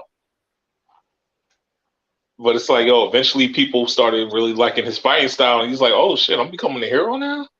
It's like, yeah, bro, that was skillful as hell. Oh, so now you recognize my skill. Like everybody else was saying I was being a coward. I'm like, no, I'm being skillful. It takes skills to win this. oh yeah, and the RKO is the diamond cutter, folks. Even Mm-hmm. DDP would say, Yo, well, that it's the diamond cutter. RKO was unstoppable at one point, God. It's like, remember, it's still the diamond cutter. I'm like, we know, but that RKO out of nowhere. Well, yeah, but I would do diamond cutters out of. I'm Nah, like, nobody can do an RKO like Randy Orton can. I don't care what anybody ever say. Because, like, my dude used to make this shit dramatic as hell, too, sometimes. Like, he'll just, before he really started beating the mat sometimes. yeah. Because you just see him, he'll beat the mat and then he'll turn into, like, a cobra ready to strike at you. But now, before then, he'd just be like, okay, yo, wait. Like, I see it. Here we go. Wow. And he was really breaking people's necks with that. Right. And I actually got what was it? I think I was playing what was I playing? I think it may have been one of the 2Ks. I don't know if it was 19 or 20. And I picked Brock Lesnar versus John Cena, and I made the mistake in not using the resiliency because I didn't really think I had to. Well, for And Brock Lesnar or for John Cena? for Brock Lesnar. So I'm like, and so as soon as I got the 3 count, it was like, what? You motherfucker, you! I was like, man, what the hell? Like, no. I'm like, fuck John Cena. Ain't no way I'm losing to a damn FU or AA. That's because AA, oh my god. Yeah, they really did not have to change the name like that. I Yeah. felt some type of way. I was like, yo, y'all really are on some shit. Well, yeah. But that's because like Brock Lesnar apparently doesn't have like the resiliency that John Cena does, like that he has. And of course it's John Cena, so you know he got plot armor. It's Oh, like sometimes they'll let him lose. They'll give him yeah. like a little losing streak so that you feel bad and you're like, oh, but we want him to win again. And then that's when he start winning again. And I'll be like, damn, 2K, you get on my nerves. Hmm That's because they really fight like how WWE fight. Yeah. It's like, yo, if it's John Cena, it's an instant win. Like I'd just be like, oh fuck John Cena. Like I wonder if he'll get up from a sword slice from Ghost of Tsushima. That's how you Right. get. But now you know who I hated fighting. Who's Like that? it was one of the season modes I was playing. So they're like, yo, you finally get to go to WrestleMania. You get to wrestle for the championship. Actually, no, you get to defend your championship because I think I won the season prior. So it's like, so I'm like, all right, whatever. Who am I gonna be fighting? Okay, so WrestleMania, you're gonna be fighting the Undertaker. I was like, what? And this ain't the one, like, cause it's like two different times you fight the Undertaker in WrestleMania. Yeah. One I think was like SmackDown versus Raw 2008, I want to say, and that one you had to fight him in a graveyard. The one where you gotta put the dude into the casket and buried alive. Yeah, so that one was buried alive, and then I think 2010 it was just him in the Hell in a Cell, but he was boosted all the way up to 100, which is impossible.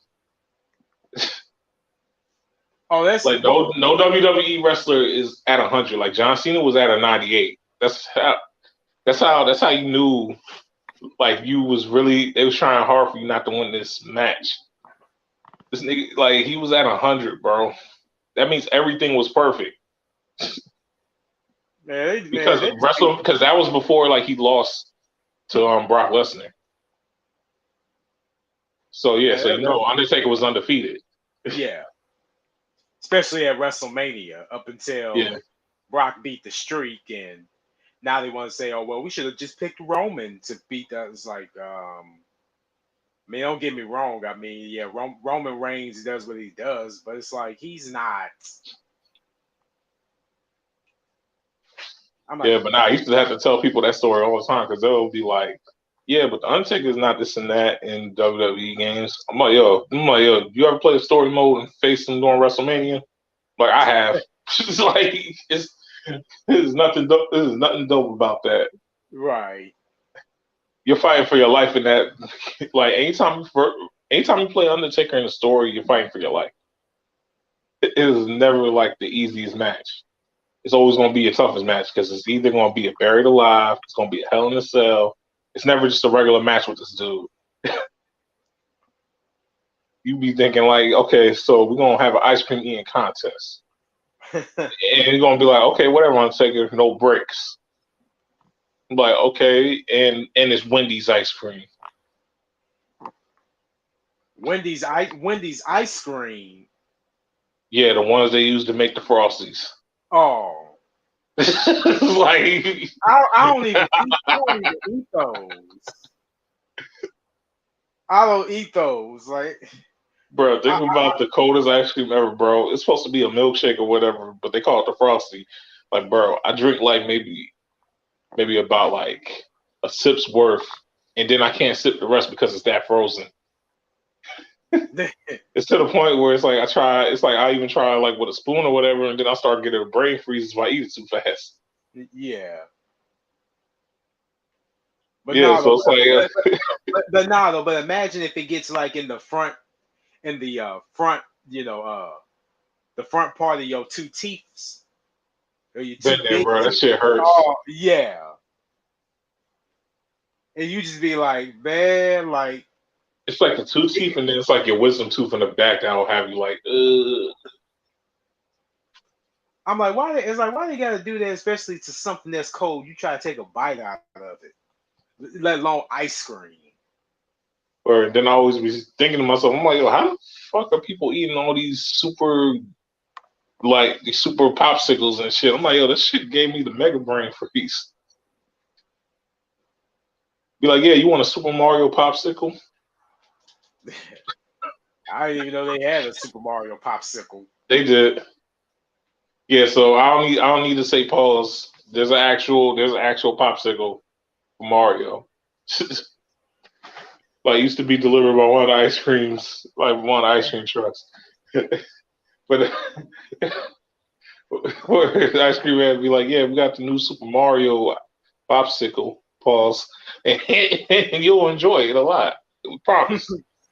Did it have the bubblegum eyes and stuff? Yeah, I think so.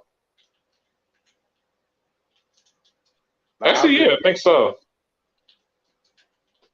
But it was like the bubble gum that like you chew it, but it actually like but it actually like you can actually consume it. You don't have to spit it out. Okay. Yeah, I think so. I think that was either I'm thinking of a different character. But yeah, it's like ice cream like that though. It's like the eyes were like bubble gum. Well, you know, I like those bubblegum eyes. So Oh yeah. to shoot Ronaldo, but imagine if they instead of it being bubblegum, they actually put jawbreakers as the Fam. Let me tell you, bro. I met somebody that can actually bite into a jawbreaker. No. I actually have, bro. It's somebody that actually, it was somebody I knew that actually did it. Because I was like, wait, you actually bit into a jawbreaker? He's like, yeah, it hurt my teeth a lot though. And I'm like, shit, I bet. Like, what you doing biting through a jawbreaker, man? Like, that's why they call jawbreakers. Impossible to bite into. Facts. So, but he was somewhat able to pull through it, and And somehow bite through the motherfucker. Yeah. Like, and I'm not saying like he bit through all the way. He just bit like the outer core. Oh, okay. Because like some jawbreakers, they got like they got the inner core, which is even tougher than the outer core. So it's kind of like a cell. So like the membrane is still tough as hell to bite through, but you can bite through it if you actually put enough like jaw work into it. You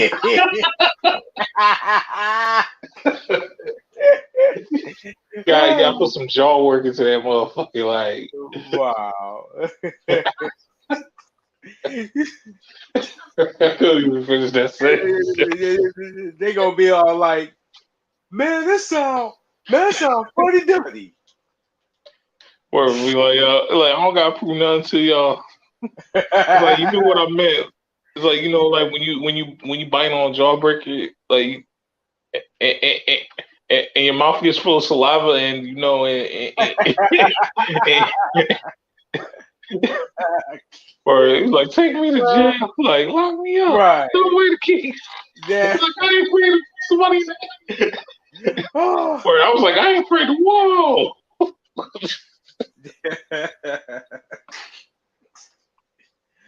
Oh, they be like, you said, you know, put some extra jaw work in it. What you mean by it? Like, I was just told like, you gonna have to ask your mom about that jaw. Yeah.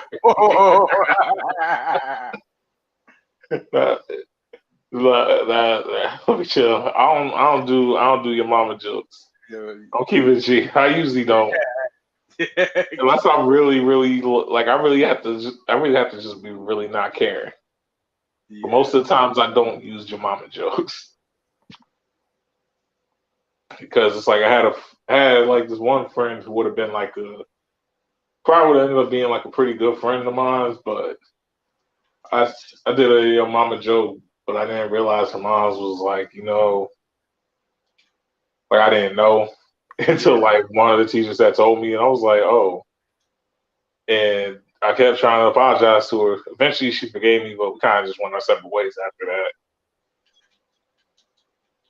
And I'll just be like, yo, it's like, yo, this really taught me a lesson. Be careful who you make your Yeah, mama jokes at.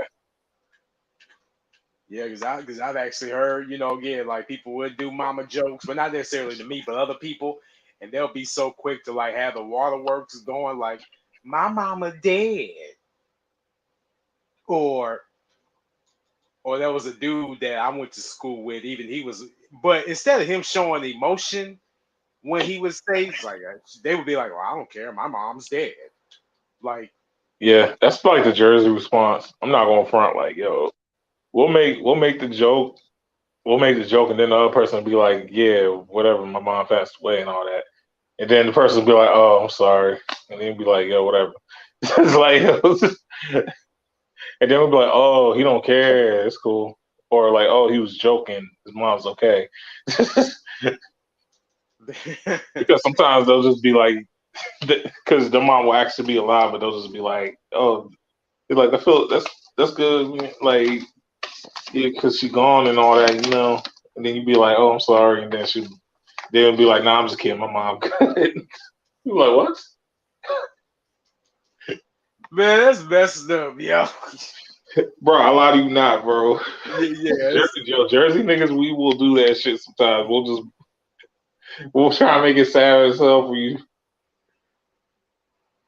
Or be like, we're gonna give you a bean your pops couldn't even give you. And be like, it's whatever, my pops wasn't around. And then they'll be like, oh, I'm sorry, bro. I'm like, psych now, bro. Don't worry about that shit. Like, it's like you soft as hell. Yes. Be like, I go down there I get down there, give you a crew cut, mister. Let's see your clippers. It's not my problem your father was sick. Stop yelling at me. Word. Like, I go down there and give you a crew cut, mister.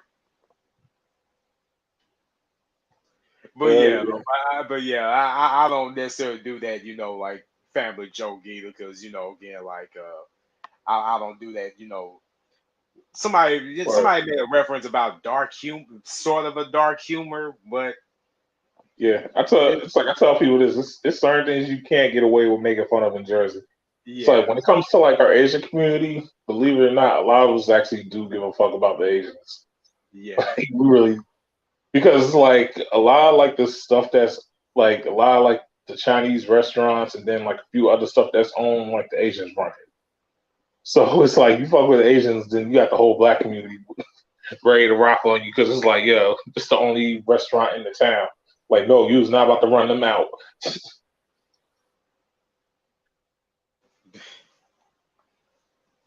yeah. You heard y'all heard that, folks?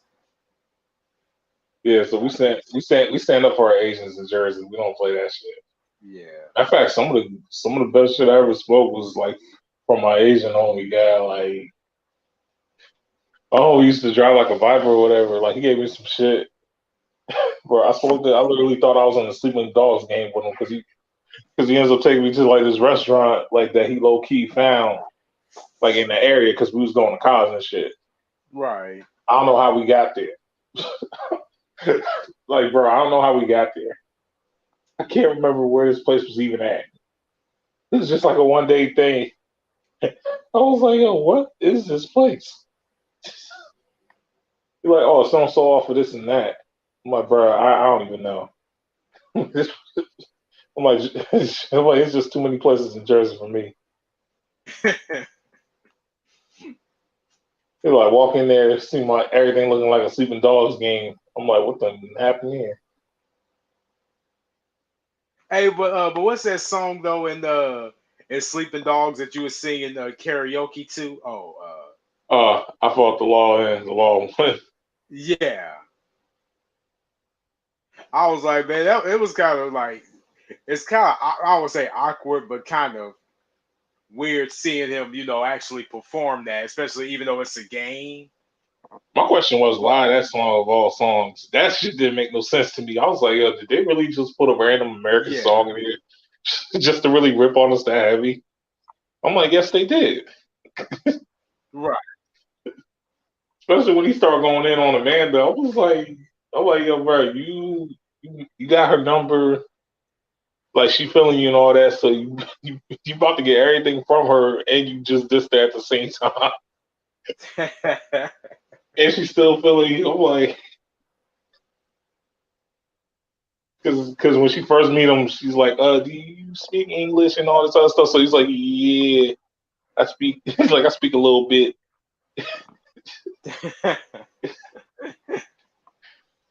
So he's like, But yeah, you no, looking for this and that? It's like, yeah, it's over there. You just got da da da da da. She's like, oh, yeah. well, he speaks fluent English.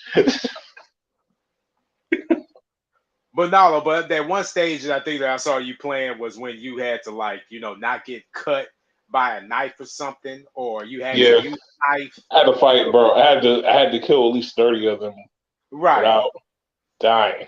And every time one of them cut me, I was poisoned. And that's the thing. It's like, where's the counter? Like, It would be on like the top left, I think. oh, okay. But the thing that Good. was getting on my nerves was just the fact that it's like the poison would like blind me to a point where I couldn't even see where these people were coming from. And then sometimes they won't let me block or dodge. So it got to the point I had to be strategic and had to take them out from like a distance Yeah. because I was getting so pissed. I'm like, it's like I can't wait to go back to that recording Because because it's like I'm gonna be remastering and editing. So I'm like, yo, this shit about to. because I it's was like, like, yo, I got a major freak out on this.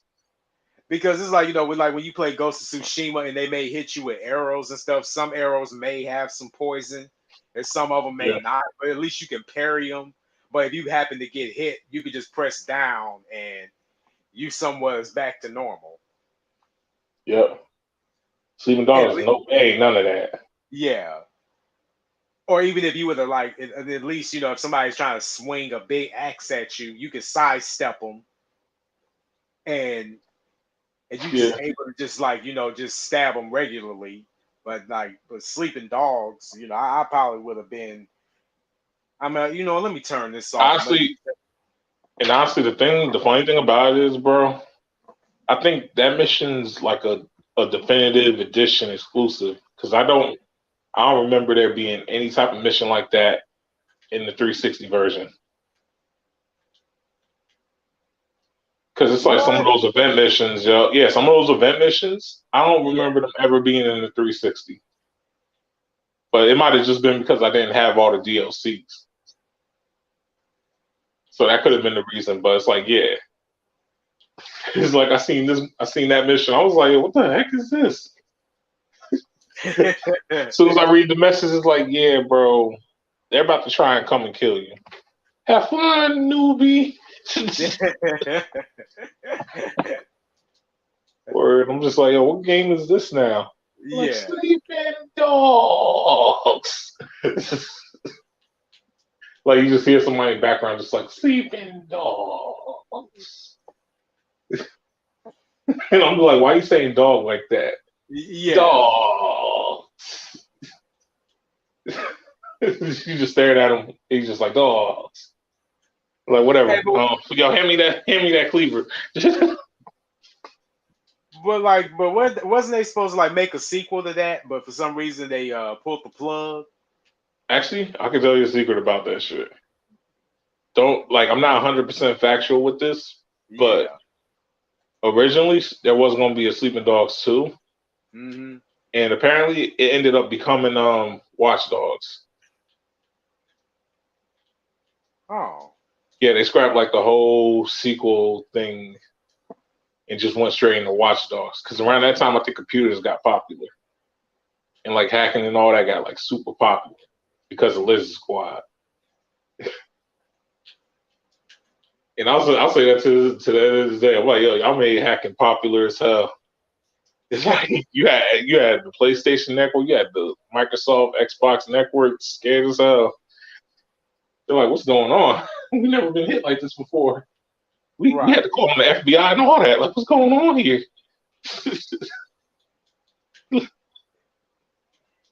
It's Remember the crazy Fed? because I don't think they ever caught the leader of Lizard Squad. I think they only caught like his crew, and that's because like some of them were just, like they slipped and like they had like certain habits or whatever that got them caught. But yeah, as far as the leader though, I don't think the leader ever got caught.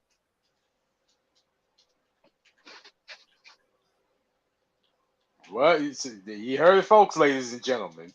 Just in case if you was wondering what happened to Sleeping Dogs 2, hey, now you got Watch Dogs.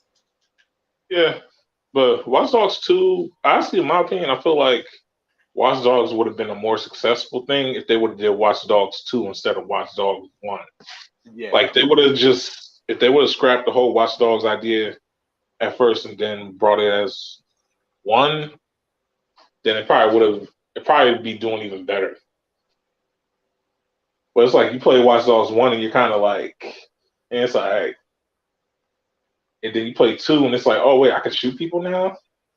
I can do this and all that with the guns now? Like because with 1 you couldn't do it as much. You Yeah. had to legitimately be like trying to escape. But yeah, but with 2, they did that. I'm probably not gonna play Legions. I'm not gonna lie. That shit just don't look interesting to me. Right. But you remember what was it? True Crime, Streets of LA? Bro, I played New York. I didn't get to play LA. Yo, bro, New York was my shit though. Yo, Marcus was the best like cop slash gangster history guy. He was literally a gangster cop.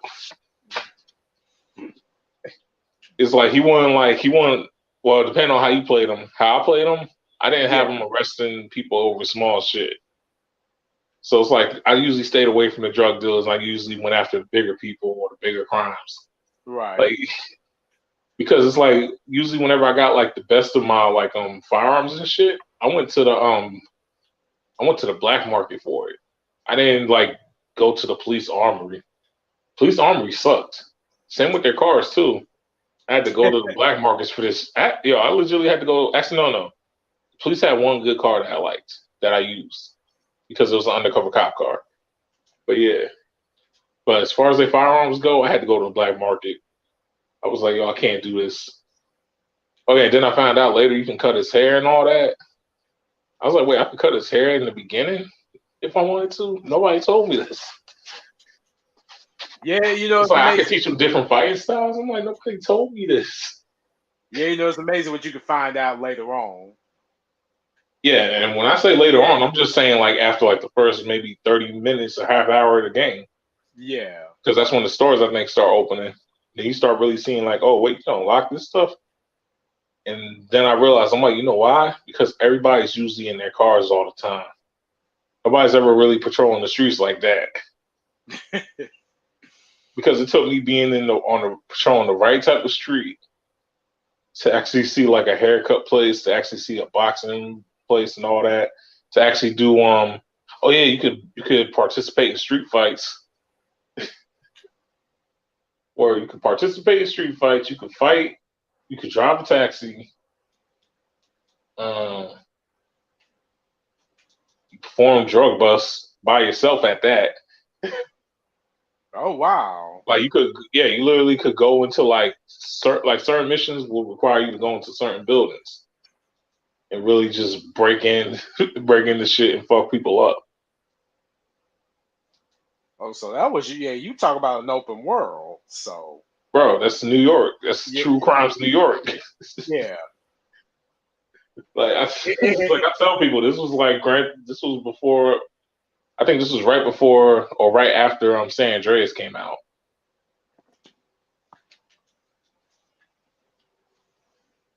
So it's like, yeah, I didn't play like every RPG or every this type of game or that game, but I did play some classics. I'm like, yo, New York is one of my favorite games. Same with Def Jam on Fight for New York. That's like one of my favorite games to this Right. day. Then you Because I had hated Vendetta, but I love New York. Fight for New York.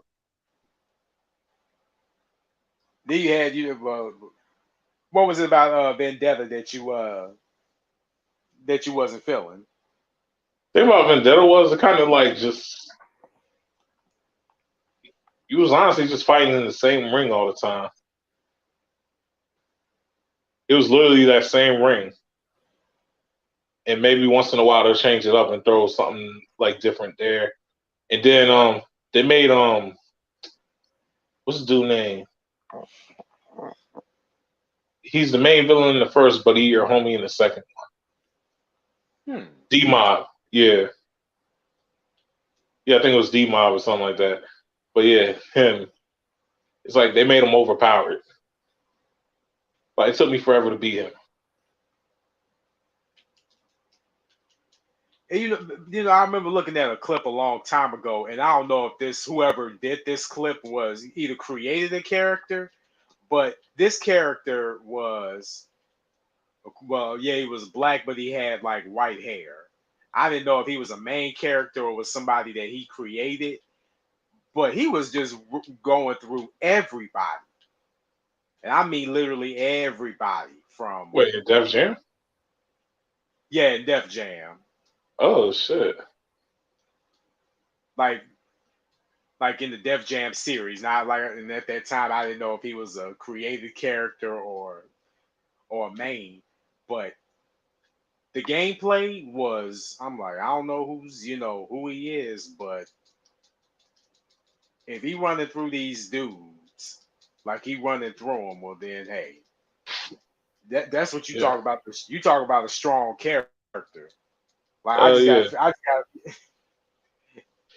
And you know what's crazy though? Yo, Def Jam would have been one of the best fighting games. It would have probably been better than WWE and all them. But they made one bad mistake. Actually, no, they made two bad mistakes. Def Jam Icon Yeah. and the fact that Def Jam Icon basically had 106 Park. Basically, that was it. 106 Park was the reason why Def Jam Icon did so bad. Because basically, those rules that you had to fight for the game, like how like the music changes to do this and that. When you really think about it, I'm like, those are 106 and Park rules. Like for some of like their contests in the past. Because they used to have the dancing contest, used to have rapping contests where some of them were music. Oh yeah, I remember that. Yeah, Icon did it the same way because I think 106 and Park had a big thing to do with that game. Conspiracy theory by Foss. that's me. That's gonna be my conspiracy theory. 106 and Park ended Def Jam fighting games. Damn it! Word. And Thanks a lot, AJ. It's like, nah, chill. Word. Thanks a lot, Terrence. Yeah, Terrence, Roxy, Free, and AJ, and Lil Tig, Big Tig, and what's that other girl name? Nah, I still remember, and that's funny because a lot of old heads are gonna be like, "Wait, you remember that?" I'm like, "Yeah, I remember when AJ and Free hosted. That was probably like 106 and Park at their best." And then like Terrence and Roxy came through, and it was about to get good, but then they fucked it up. They dropped the ball. Yep. And then for a while, Bow Wow was hosting the show. And again, was gonna get good, but it's Bow Wow we're talking about.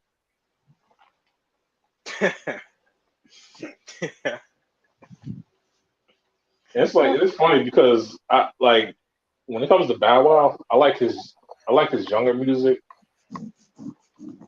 So it's like because I grew up with Bow Wow. Not like literally grew up with him, but I grew up listening to Bow Wow. Yeah. Because Bow was like only a few years older than me. So it's like you're 8 years old listening to a little Bow Wow song. And it's like, oh, this is just like me. He young. And then you just see as he gets older, it's like, yo, wait. So JD was rapping for him this whole time. JD wrote his lyrics. Yeah. But I thought it was all Bow Wow. No, that's JD. So then who do I love at the end of the day? Do we love JD or do we love Bow Wow? Well, you can like both. But I can't, bro, because every time I hear little Bow Wow, I hear Jermaine Dupri's voice now. Well, and that's the thing too, and it's like like when Chris Cross was the thing, like like that's how people was saying was feeling about Chris Cross. It's like, well, actually, Jermaine Dupri was the brains behind the operation for Chris Cross. Where Chris it said like Chris Cross make you jump, Yeah. so deaf. Every time I heard him say that shit, I'm like, yo, bro. But I can't stand so deaf. But like, just because of Jermaine Dupri, he's like so deaf. But when the Brat came in though, like when she came out with Funk So Funkified, I don't know. I could never get into the Brat. Where I couldn't do it. I tried. But it's like every time Jermaine would put her on a feature, it's like her verses were just wax me. Like they wasn't, because to me it's like I was more of okay, so this might be all right. Look, so I'm not sure if I should say this right, and it's like nah, but nah, I'm gonna say this shit though. I don't want to let my channel get beat up too bad, but go ahead. You see, and it came, and this came back to that. It came back to this very conversation. Oh, but I'm gonna say it though. Oh hell! I'm gonna say it though. Missy Elliott is better than the Brat, bar none. Missy Elliott would destroy the Brat. Like Missy is just that dope of a rapper. Now, if I had to say who's the best female rapper I probably heard, period, like we talking no singing, yeah, it might have to be Remy Ma. Okay. Because, and like I said, it's like, and then it's other female rappers I have to listen to more, like especially from back in the day, because I didn't get to listen to too much of Foxy, but she had some bars too. And then you can't say Lauryn Hill was a good rapper because she's more of a singer. Yeah, I she can rap her ass off. She can, but she can rap her ass off though.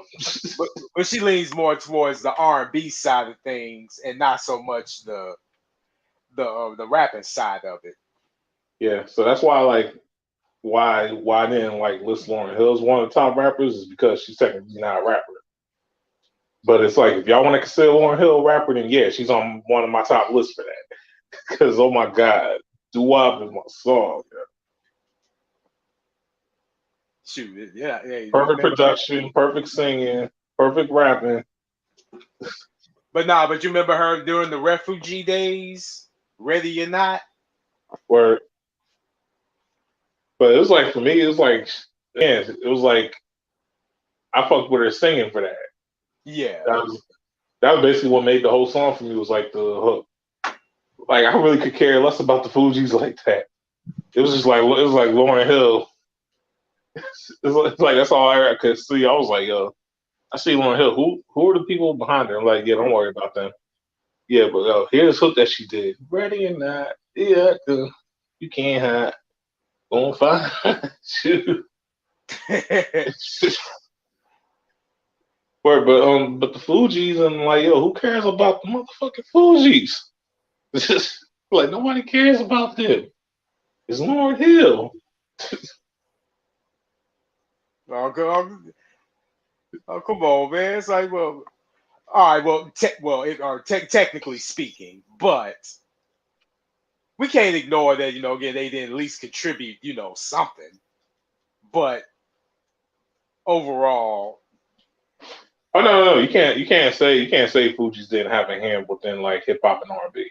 That's one thing I'm never gonna say. I'm never gonna not give credit where credit's due.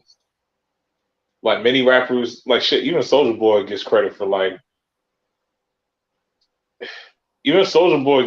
for his contributions to hip hop. Yeah. I know I'm struggling saying that. But his music actually did create a whole new style of rap. Same with Gucci. Same with Gucci. Same with T.I. Like a lot of them contribute to like a whole different side of rap. Yeah. But it's like mumble rap, I just can't really stand. And it's funny because like rappers like Lil Baby, Moneybagg Yo, like a lot of people try to mix them up with mumble rappers. I'm like, nah, they're not mumble rappers. I can hear what they're saying, and they're actually dropping some pretty okay bars. It's just they're going like their voices are going with the beat, it's going with the music. So it sounds like they're mumbling, but they're not. Right. Or if they are mumbling, they're not doing it to like an excessive amount. So it's not like up at the whoopity boo, up at the whoopity boo. Like, yo, Future did that song.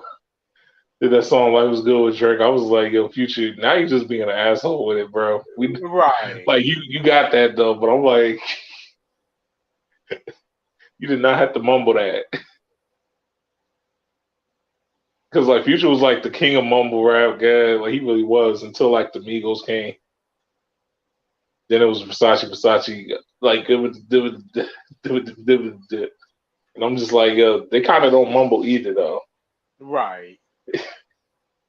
But it's like, well, I'm not going front. They mumble too to a point. Same with Future for sure. Because what is the whoopity whoopity woo whoopity whoopity woo? I'm like, huh? Because it's like I'm with the whoopity woo, I'm with the whoopity woo, whoopity boppity boop. Like a hoop and I hoop because I shoot. Say got your bird in the coop. I'm like, you know, I'm and sick. that's Give me some soup. like, that's the same thing Bone Crusher said. And I'm like, even Bone Crusher didn't mumble rap. It's like it may have given you the impression that he did, but nah, like you can still, understand what he's saying though. I ain't going front though. Sometimes I felt like Twister was mumbling. Like, cause I knew he wasn't mumbling, but at the same time, I was like, "Yo, bro, why you saying the bars this fast on purpose?" And I don't mean like how fast like Twister be regularly going, like where he be like, like no, I'm talking about when he really, really kicks it. So he'd be like, I'm like, bro, what? Crash cars. I'm like, wait, what? NASCARs. And he just said like two sentences before NASCAR. Like, wait, what? Yeah, it's like what I actually said was driving fast, hit the dash, turning around, NASCAR. And I'm like, wait, what? You said all that in that 1 second sentence? Well, you know what? Twister was actually in the Guinness Book of World Records, or he set the, or he Yeah. did And then something. somebody finally beat him. Yet Yeah, that dude's not a rapper or some shit. Or if he is, I don't think so. Yeah. No, I don't think so. Like yeah. whoever beat his record's not a rapper. Because I don't know them. I just don't know them. But yeah, the only other like it's only two other people that compete with Twister when it comes to fast bars, and that's like Buster and Tech Nine, and then Lazy Bones like a close ass second.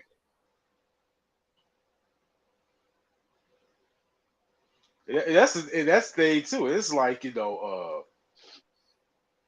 And let me tell you, like Buster Rhymes is low key like always competing with Tech Nine in my opinion when it comes to like one of the fastest rappers. But I still feel like Twister's still somewhat faster than both. But Tech Nine is pretty damn close. If not, like he's had moments where he's been faster than Twister.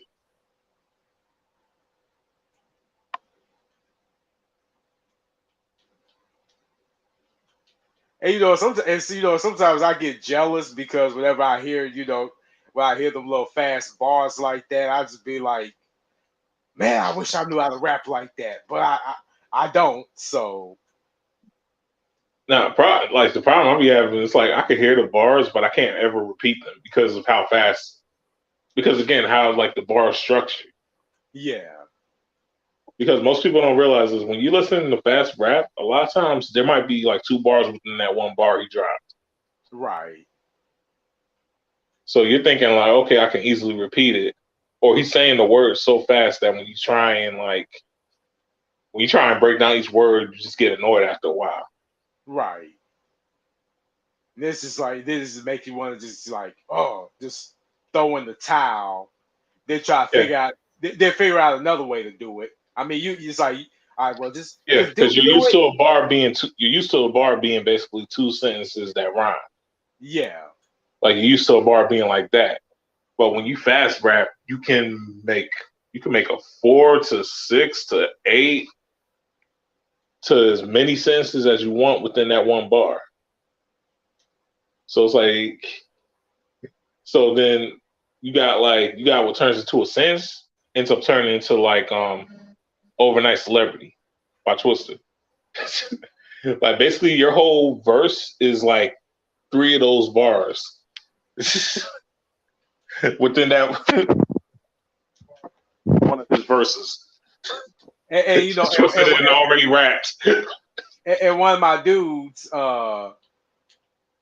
he knew how. Again, you talk about sounding like Twister, like he could sound like Twister, impersonate a Twister verse, and I would just be looking at him just like with this salty look on my face, like, well, I wish I could do that, but I can't.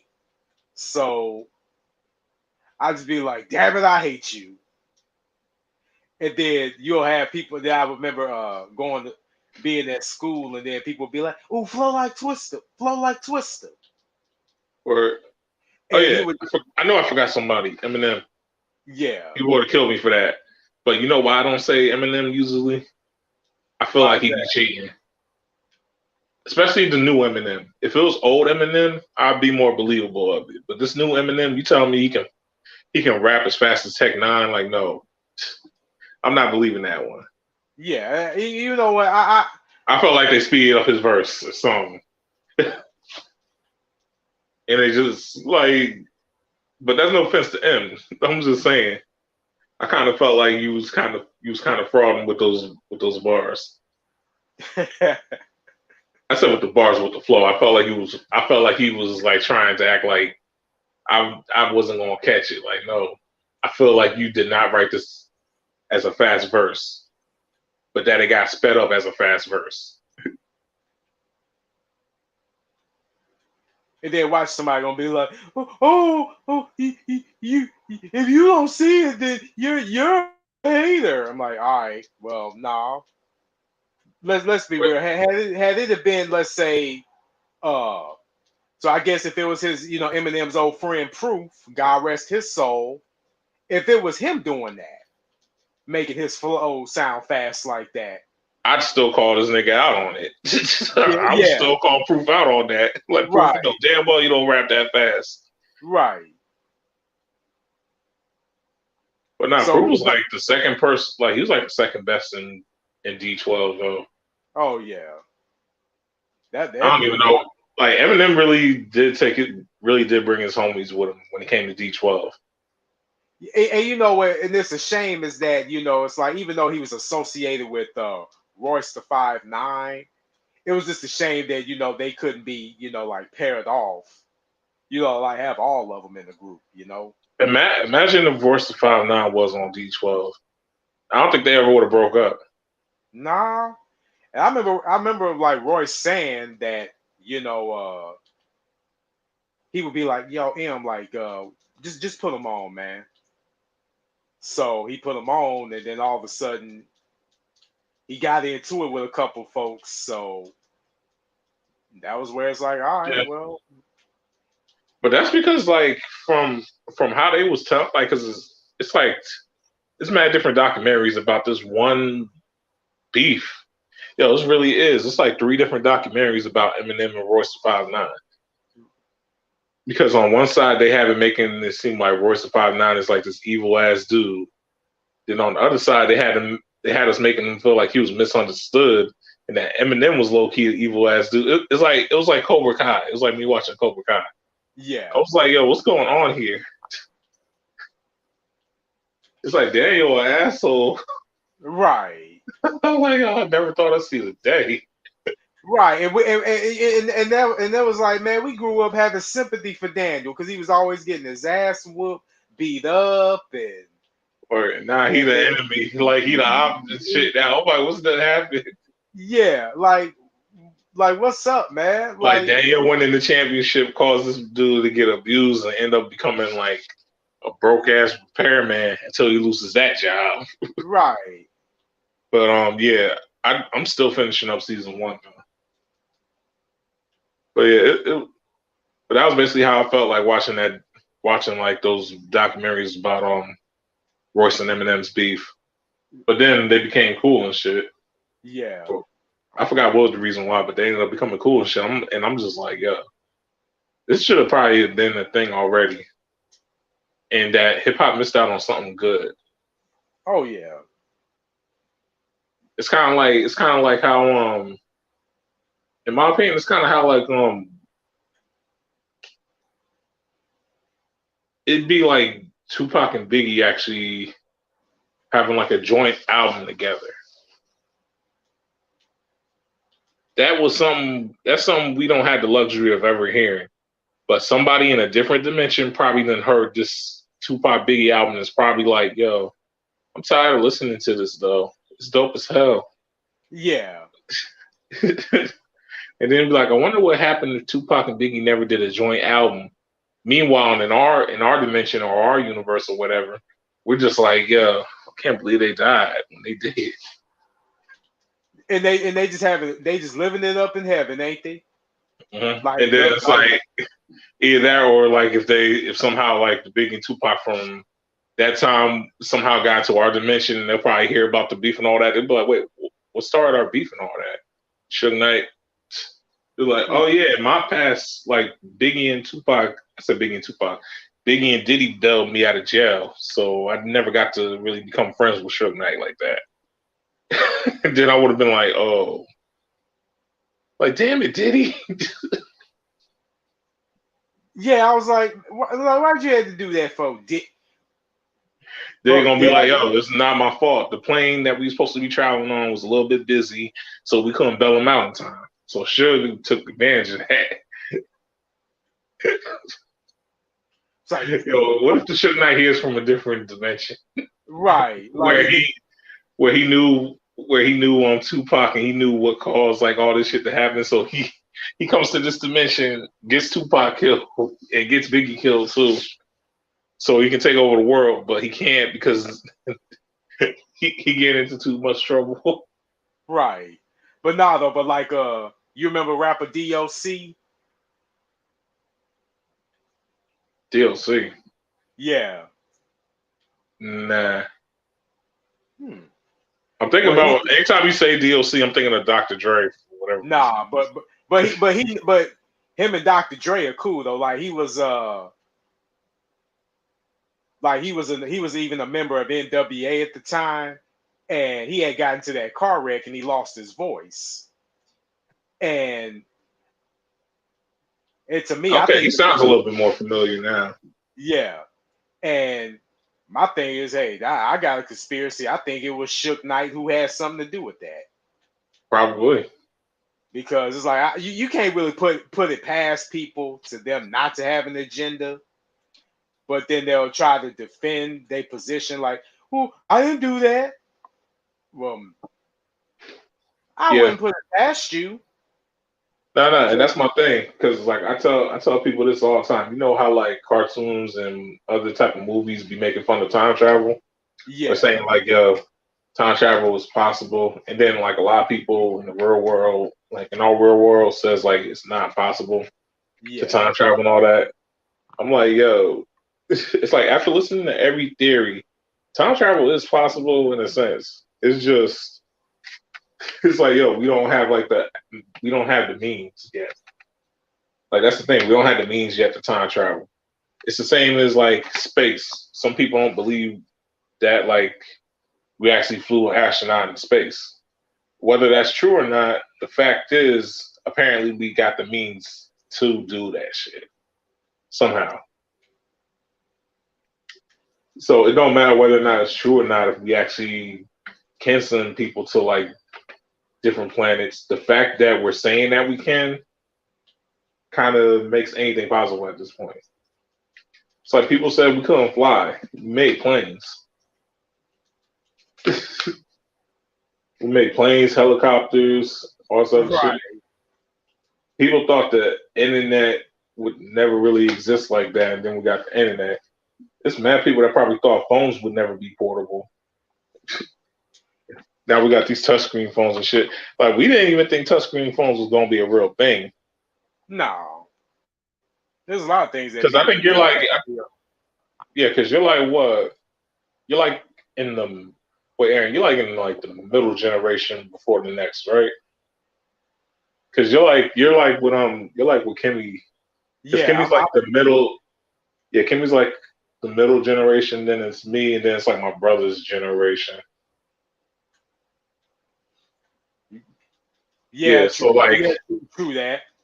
yeah. So you're with us in that sense. We ain't think it was gonna be touchscreen phones that you could take with you anywhere. We ain't think that was gonna be a thing in like the '90s. Yeah, in the '90s, early 2000s, and then eventually, not only did we get cell phones, eventually we got touchscreen phones. It was crazy. You remember them Obama phones? Oh my god! Now that Obama phone came in clutch though for me, because at one point like I didn't have a phone because like my phone had broke or whatever. Yeah. So I was feeling it. But when I got that Obama phone, I was like, cool, I can text people now. Because I was just really losing it, bro. Yeah, I had one of them what you call it, like one of them old school beat out Obama phones that I couldn't even I didn't have the options to like even send a cell or take a picture with us or using a selfie. Facts. That was like one of my first phones was it was like a Nokia. Yeah, it was like a Nokia.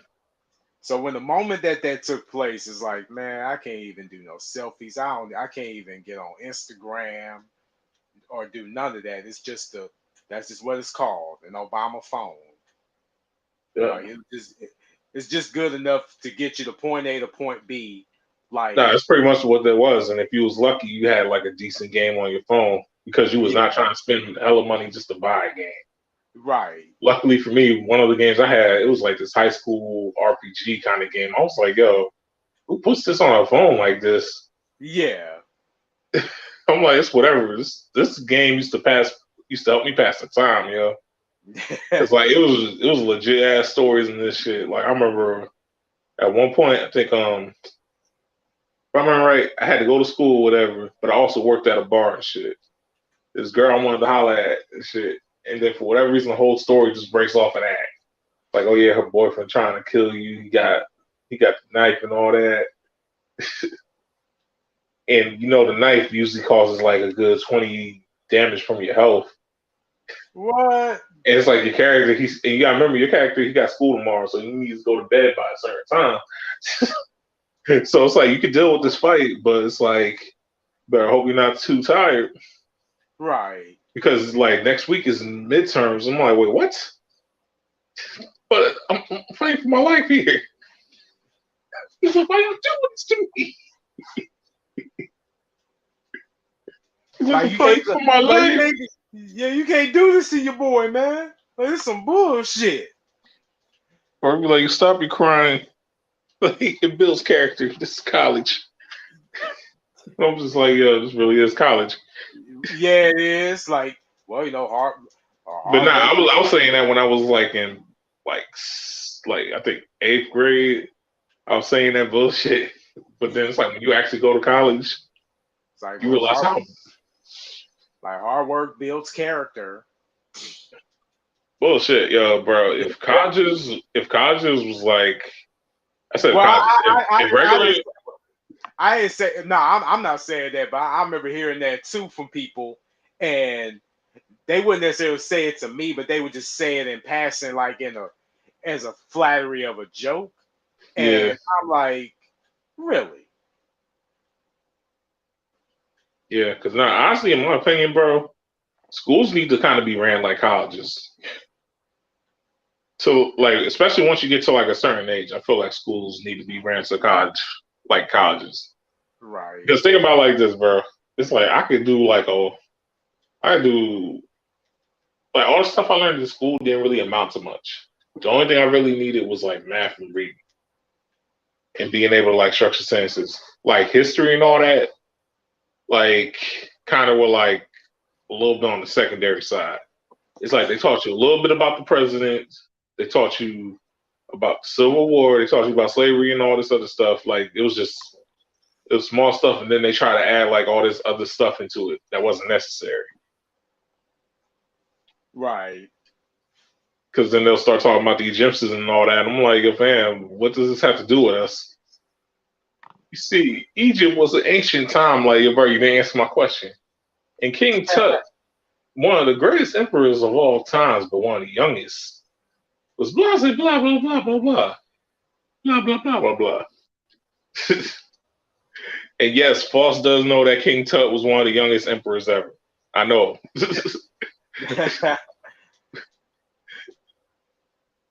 Nah, because I don't be considering myself. I don't consider myself that smart, but low key, I guess I am or something. So it's like I hit y'all. I hit people with like that left hook of like smartness out of nowhere. And they'll be like, "Yo, where did that come from?" Be like, "Don't ask, just enjoy it." While you can. Yep, because I'm about to try and say some stupid shit in a second. Because it's like for me, it's like I feel like once I get to like a certain point, I need to chill out with it. Because I'm one of the people that's like, yo, I feel like if we was meant to know, we was meant to know. It's only so much you should dig into stuff. Because knowledge is one of the biggest double-edged swords in history, bro. I'm never gonna lie to people on that. It's the big, because it's like think about like the story about Adam and Eve and all that. Yeah. Because most people are like, yo, most people pay attention to the whole sin part because of religion and all that. No, pay attention to the story in itself. They wanted to pick the apple because they were told that it contained like knowledge. So what happened when he bit the apple? He realized he was naked. Yep. and that's just some light shit.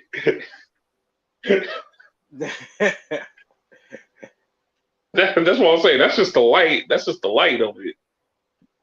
It's like you see like the horror movies and all that, like where they're looking for like certain artifacts and all that, and then you end up finding out the artifact's cursed. It's like, fam, you dug too deep. He was not supposed to know. Wow. But curiosity got the best of you. Yeah, it's like, why? Because once you got like even a small piece of knowledge, you usually want more after that. Yeah. And I realized it. And so that's why it's like I try to limit myself as well as expand myself too. It's like I just feel like it's just certain stuff that, like religion, politics, and all that, I feel like it's only so far you're supposed to go with it. It's like the more you start having knowledge of it, the more you start realizing how like crazy corrupt the world can be. And we'll just leave it at that. But yeah. Oh. Yeah, though. I'm saying, bro, I ain't trying to get sniped for no reason. Like that's some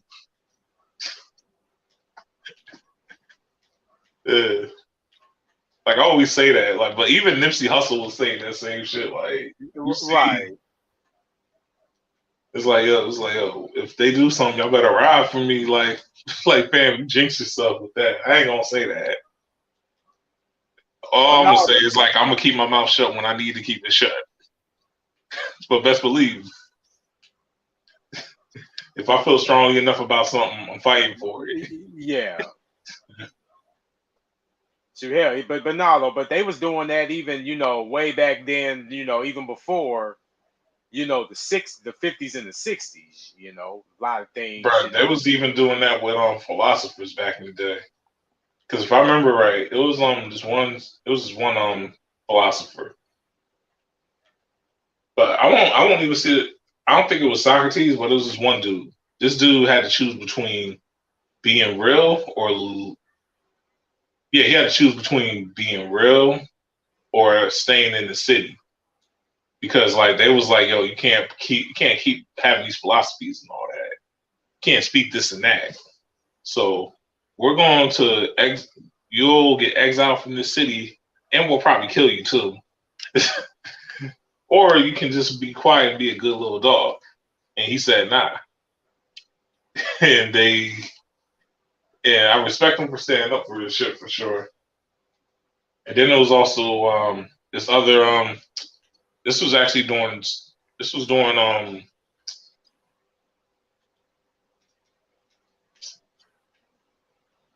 oh my god, civil rights movement.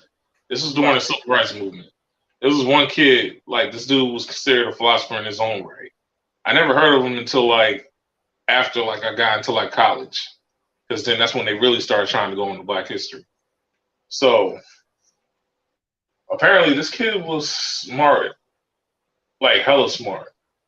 That by the time he became like 19 or whatever, his philosophies were so strong that they sent the government to take him out. Well, it's implied. It's implied that the government took him out because next thing you know, he's found dead, and that's because apparently he's really that outspoken and that knowledgeable and that intelligent. And it's like, you know what they say, sometimes like intelligence really can scare somebody. Yeah. Especially when you know you don't want to hear it. Especially when you know it's the truth, but you don't want to hear it right now. Cause or that like or like for the bad folks, it's like he's ruining everything. He's telling all of our secrets. Right. He's figuring it out. Like we can't have that happen. Yeah. And then what happened with the whole Black Panther movement? Because like a lot of people will think, because a lot of regular people will think like, oh, the Black Panther movement was kind of like crazy and all this and that. I'm like, fam, it was not as you think it is. Because if anybody who was a Black Panther or if anybody who paid attention to the movement knows enough, you can tell that it's highly implied that the government had business to do with the Black Panthers. And that's why it fell apart. Like something like the Black Panthers, how their movement was supposed to be structured, doesn't just stop like that. You know what I'm saying? Right. So you have to have something that really, really, really will derail you. And that's if, let's say, somebody from the inside, like if you get ripped from the inside out, or better yet, if you just get if you get killed from the inside out, because like every structure always has like some type of weakness to it. If you can find a way to dig into that weakness, you can kill it.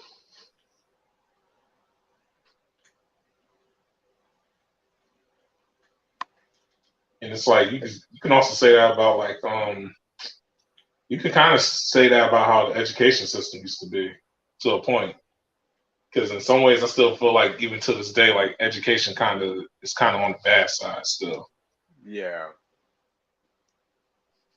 And in that sense, it's like, because it's like, yo, it's cool that you're teaching kids like a lot of this knowledge and all that, but some of your lessons are not needed.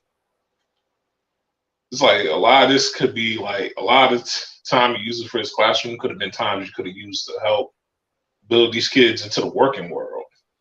Oh yeah.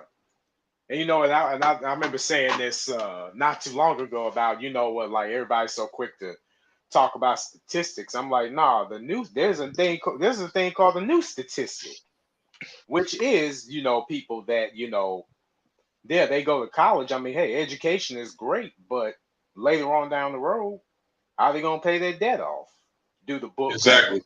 So I mean, and of course you'll get those that'll be like, well, the scholarship is gonna pay. I'm like, well, not too many people has the luxury of having scholarships or having Or the institution for pay for y'all yeah. way of education. So And then also tell people this. It's like when it comes to certain like jobs and all that, I feel like they need to understand that a hands-on approach is kind of better, especially for certain students. Like a hands-on approach may be better than like a learning approach because it's like you can teach somebody about building planes. You can teach that in classes and all that. But you tell me somebody's going to automatically know how to build a plane if you ask them to after they graduate. yeah, this is like nah, like that right there does require a lot of hands on Yeah, knowledge because and you're it's gonna like need and it's because you like, have bro, they'll give you experience as they call it. But in reality, like you're only there for like maybe a month at the most. Some people are there a little bit longer, but by then you don't work for a company for a month. You didn't work at different companies. So that's why I always tell people, I'm like, yo, hands on experience is definitely still a key thing.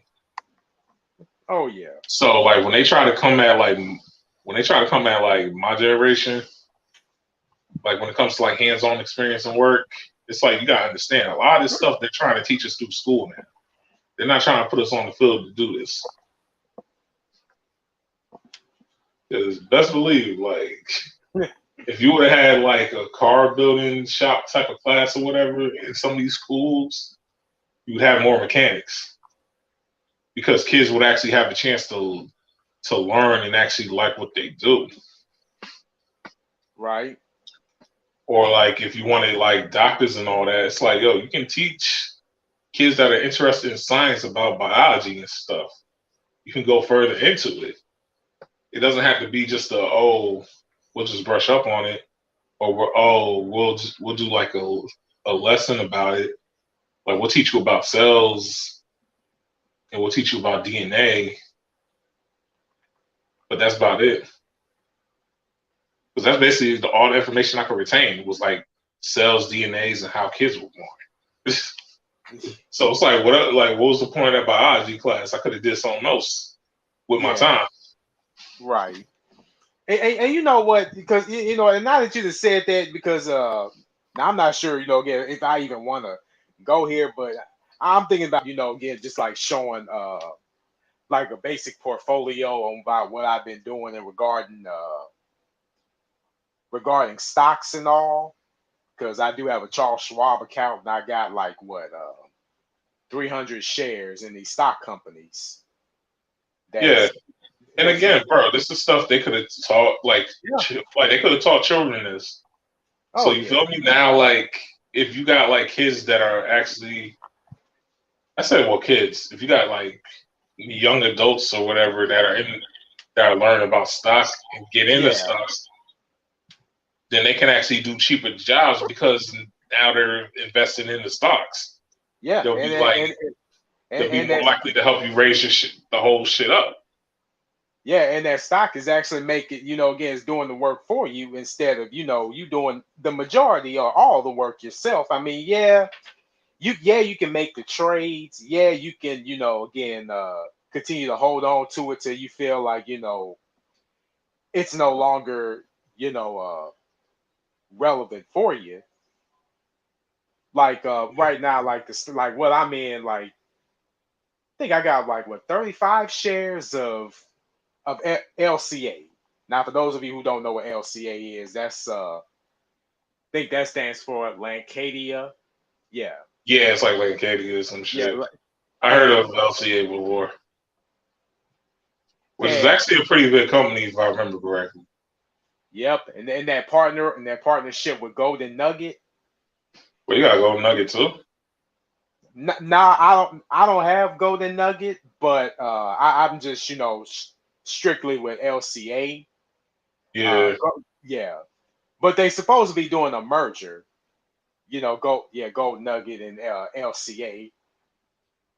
I also got some shit like 100 shares in Planet 13, and that's the cannabis company as well yeah. as Very Good Foods, 400 shares. And I went from 1,000 to 2 to 25.39. Yeah, and yeah, but you see what I'm talking about though. It's like, Yeah, like this and let stuff. me let me guess, did you have to learn that through college or just the system itself? Like, did you have to actually do it? Well, actually, like you remember, like I think I was like what I told you about how there was such thing as like how like black millionaires and billionaires and such. Yeah, That was one of their that was like one of their things that they were doing, was how it's like, well, how were they able to get all this money doing what they do? And it's like, well, they did it by investing in stocks, trading. And I'm even working with even my dad is working with me on how to just to start off with something basic. yeah, but even then, now you're learning it. Yeah. Oh yeah, and then that's another thing too. It's like you're never too old. You're never too old to learn anything or to No. do anything now. We're kind of past the age limitation thing, except for physical labor.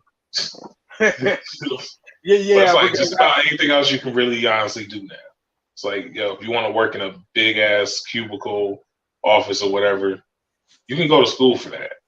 It's gonna yeah, just cost money, but it's doable. It's right. like it's like you got adults going into college now, like older adults, like adults that are like 60 years old, going to get like a degree in something. And it's funny because some people I remember used to be like, yo, this person's old as hell, but it's like I understood the principle of it because it was like, yo, they still feel like they still had a lot to learn. This just proved it. Like at the end It, of the it, day, in many ways, we're all still kids. yeah. And and another thing, it's like, and I get the point that you want to have something to fall back on. It's not like oh well, that's being discounted. Yeah, of course you want to have something to fall back on just in case of what you're doing now. May not be what you set out. So, Yeah. but at the end of the day, though, it's like again, it's like people that are like they go to school, get their degrees or certifications. I mean, hell, like people with PhDs can't find work. People even have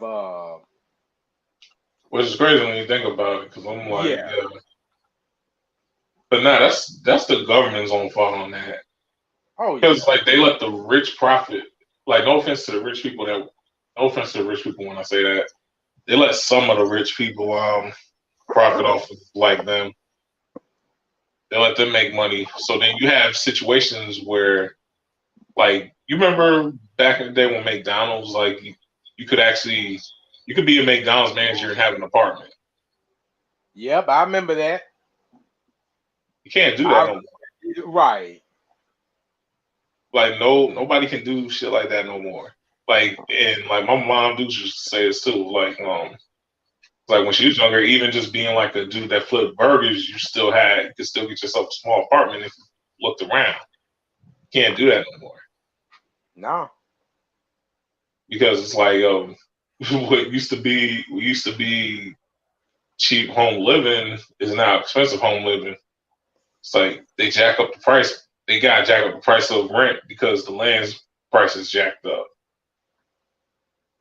And I'm just looking like how this is like one of the dangerous neighborhoods ever. Like, why is it that rent is still like 1,200 over here? It's like, I just heard about the one dude that died like across the street last week. Like, you telling me they still trying to sell this shit for 1,200? Like, damn, my life What, is what, danger living around here. No, I lie it, you not, bro. They'll keep the price of your rent the same when crime happens around there. That's really some shit. Like literally, like 3, 4 months ago, heard about a kid getting shot at the park, a 4-year-old. Yeah, I guarantee you that part probably does not have to like pay no extra fees, no extra insurance. Like whatever houses don't have to pay like no extra rent. I said extra rent. They don't have to pay less rent, or probably have to pay even more rent now than before. And imagine being like the homeowner who kid got shot. Like, yo, it's like I'm still living here and my rent got kicked up by like 100, 200 more dollars. Yeah, they it's like that, and that's what you call a double whammy, a big time double whammy. Because again, it's like because again, they can somehow again still try to again figure out how to make the consumer Word. And then I got this annoying neighbor then I got this annoying neighbor who keeps saying like, oh, my kids shouldn't be at this house because I see nothing but these drug dealers like walking across the street or walking in the house so much. Like the kid could just be safe up in like like on the second floor or something, and it's only stuff happening on the first floor. But the fact that the lady reported it, now you got diapers coming through to make sure everything good, and then you end up finding out like, oh, you got like 2 extra people like sleeping here. This house is only meant to be like a 2-person house. Right. It's like and then it'll be like, yo, we don't think this is the greatest environment. Everybody's kind of pinched together now. Like, you feel me? And that's the thing too, and stuff like that. Again, really makes me wonder. Were they thinking about that? Firsthand. Well, first and foremost, before they went on ahead and finally made their decision, it's like, well, we'll just gonna have to do for it right now up until it becomes too late, and then all of a sudden, well, we don't think the environment is. Oh, we But don't. but you know why all this shit happens, right? What's up? It's because a lot of the rich, not all the rich, a lot of rich don't want progress. It's like a lot of rich don't want to put money into like these small neighborhoods to improve themselves. Yeah.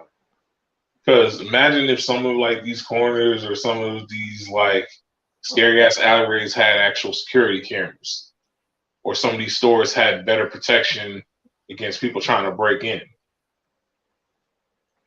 You put in money so that like instead of like kids shooting each other, it's like, oh, the carnival's coming. Right. Let's go chill there. Like the carnival pops up like once a month until like the wintertime.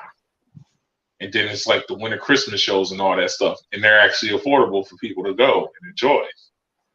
But it's like again, this is small stuff that could lead to like greater benefits. But it's like people don't see the bigger picture of it because they want results quick. I'm like, nah.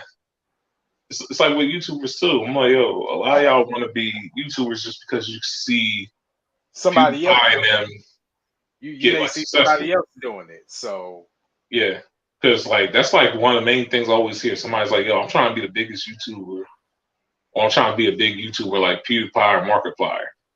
And then it's one thing I always gotta tell people when it comes to Markiplier. I'm like, yo, you want to be like Markiplier, but you don't want to put the years in that this dude put in. Yeah. Because it's like, I remember when this dude barely had like 1,000 subscribers. I remember. And that was like back then when YouTube was like first really starting out. This was before Google even owned YouTube. Like, and then PewDiePie just popped in the scene out of nowhere. But Markiplier, we've been with him. He's been with us. Like we kind of just grew into it. But and that's why Markiplier has love for his fans and all that, because he, like, this nigga really came from the bottom. Yeah. And and that's the thing too. And it's like, again, like it's all about, again, it's like where you started and and who is, who held you down before, you got to the position where you got. Now some people, again, like your PewDiePies of the world, and even the people that Kimmy the doll may have mentioned when she was doing her live Shoot, stream on Bell. Even Kimmy, you, me, Yeah, ourselves. yeah. Because I hear this shit all the time, bro. Like everybody's always like, yo, especially this one dude who told me this shit because it really did dawn on me because he also gave me advice with it too. But it's like he's like, yo, I've been on the side where it's like you're starting to grow, and I seen how like people fuck it up, or I Oh seen how like people like drift away from each other and all that. Because it's like when you start growing, like eventually you catch an ego. oh yeah. And it's like me personally, it's like I can't catch an ego. It's like I can't, Well, not maybe not in the not you, sense. but maybe not you, but some people do fall in that category though, to where their egos just get too big for their own good. Their egos just get Yeah, too big for their own good, and they start really feeling themselves. but my You know, question is, when is that ever gonna happen to like our particular group? We're all extremely humble. Yeah, we all got our cocky moments. Yeah, we this and that, but it's like when you really try, like when you really get down to like when you get when you get down to like the whole eggplant of the situation. Yeah, because they thought I was gonna say to the meat and potatoes. Like no, we're gonna say the eggplant. Yeah. And I guarantee you, they probably gonna be like, "Yo, you still gotta say pause for that, whatever."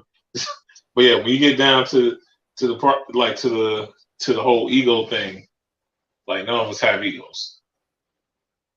It's like we're just like chill people having fun. right. And then it's like I've had people. It's like I had people who I thought were homies, like on like these platforms, end up tricking me and shit, or end up like trying to trick me, but I barely caught them in time.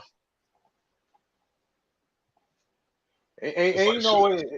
And you know, and I heard somebody, and even somebody told me this too, is that you know what, like sometimes you know, it's like I know you know, yeah, you may want to keep some people around, but at the end of the, but one of these days, like you know, your circle once you get to a certain position, yeah, your circle is definitely gonna have to be a lot more broader than what it actually is. I'm like, yeah, true, I get that, but and even for us smaller, you know, YouTube content creators or just streamers or gamers, what have you.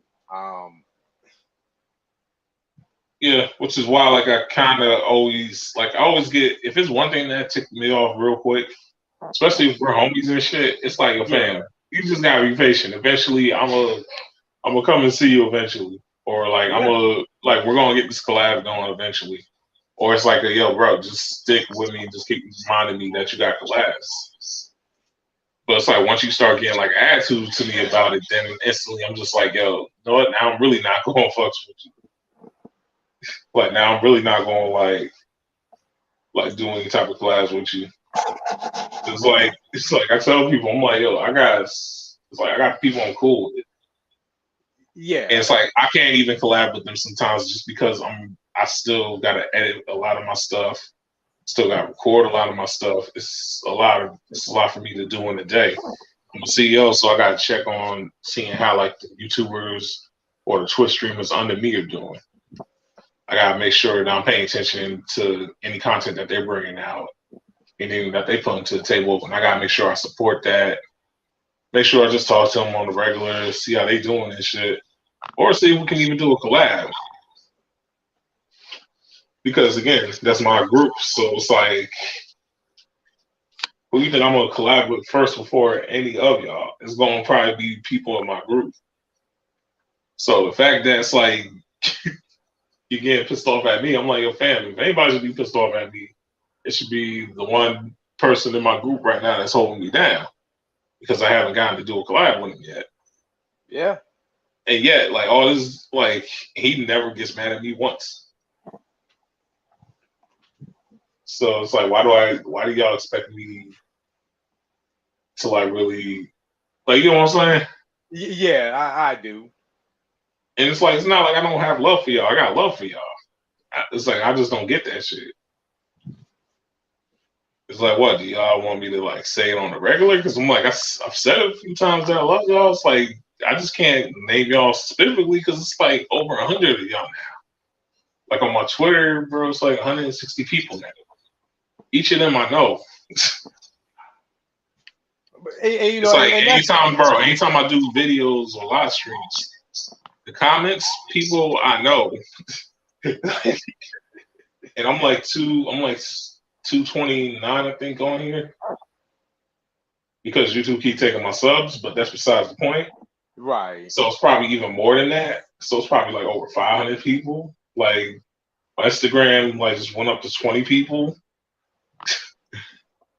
And then it's like I gotta constantly remember like just about anybody I talk to on Twitter.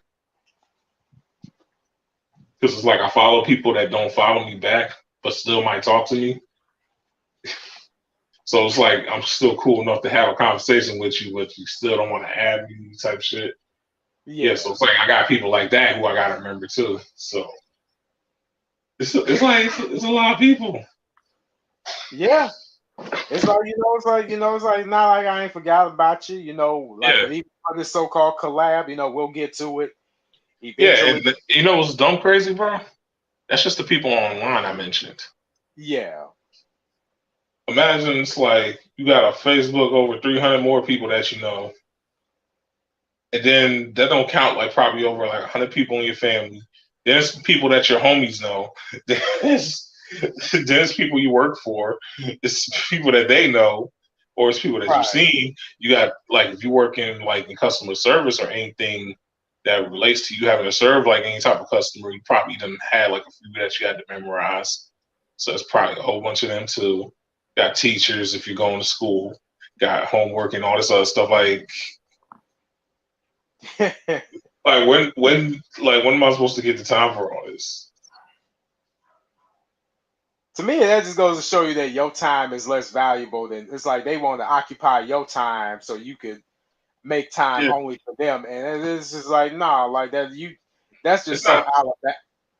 Nah, bro, it's not that. I used to think it was, but I realized it. They're not in your shoes.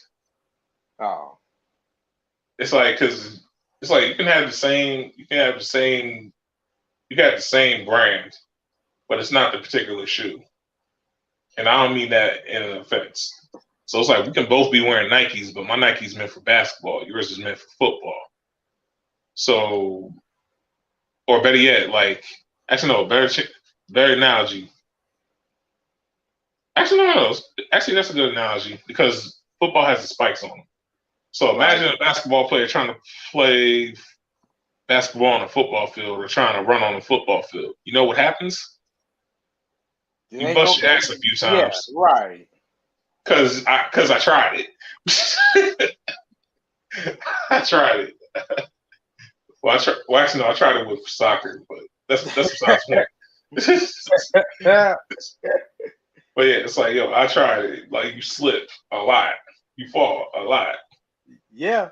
It's like, well, did it ever occur? It's like, but then it's like, did it ever get to the point to where you got to ask yourself, why are you falling? It's like, well, yeah. The answer is right in front of you. It's like, oh, shit, I got the wrong I got the Nike shoe, but it wasn't the type of shoe that I thought I was getting. I got a football shoe instead of a basketball shoe. And then it's a whole bunch of other stuff I start realizing. I'm like, yo, in some cases, I've seen soccer players that were fast as hell on the grass be slow as hell on, like, even ground. And I'm like, you know why? Because I'm like, yo, because some cleats that you wear also help push you off, too. Just like how, like, I'm so used to even ground that my basketball sneakers push me off better, like, on even ground. But if I try to push off on, like, uneven ground or on grassland, that shoe is slipping because it's not like it doesn't have spike grips on it.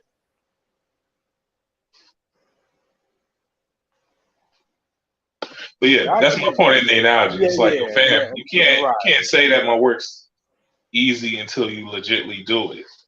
Like people don't understand. It's like every Let's Play series I do a whole intro and I do a whole outro. And my intros and outros went from being like maybe 30 seconds to a minute to like a minute to like a minute 40 seconds sometimes. because like now I got like a whole bunch of stuff added to it because it's like I got like my own little sponsor thing going on now. Yeah. So that like once that happened, that added like 20 more seconds to like my regular 1 minute to 30-second thing. So that's why like a lot of my videos now are like 1 minute, like 1 minute 20, 1 minute 30, 1 minute 40. But that just shows you my progress, or that shows you the progression and how far I've come with this shit. Like me making, like I make green screens now. I learned how to use the chroma key and everything. I learned how to use that. It's like I'm learning my transitions more. It's like I'm doing that all off of a PowerPoint. So it takes me long as hell to do. Because it's like, oh, you want your words to explode in out of nowhere, fly around, do a loop-de-loop, twist and pull. Like, yeah, to you, you're thinking like, okay, I can just get an editor that does that. What Foss does is, oh, he has to open up a PowerPoint. He has to make the animation, make sure it's a green screen so that when he puts it in the editor, he can use the editor's chroma key to take the green screen away. And then he still has to do the rest of the video. He still has to edit the music. And most people don't be realizing that either. I edit the music that I use. Like I have to edit the music that I use sometimes. Like sometimes I gotta. It's like in order for the opening to be perfect, sometimes I gotta cut out, like, let's say I gotta cut out the first hook, or I gotta cut like half of the first hook, and then bring the second half of like the last hook in and make it blend perfectly. So that it doesn't sound like it's off like beat one bit. It's like some songs I just can't do that with, some I've been able to do that with. But yeah, most people would be thinking like, for instance, I did a Slaughterhouse song. It's like it's a whole second half of a hook, but I only use like I said a whole second half of the hook. It's a whole first half of the hook. I cut like the middle part of it, which is like the start of the hook, and then I just brought in the second one and blended it.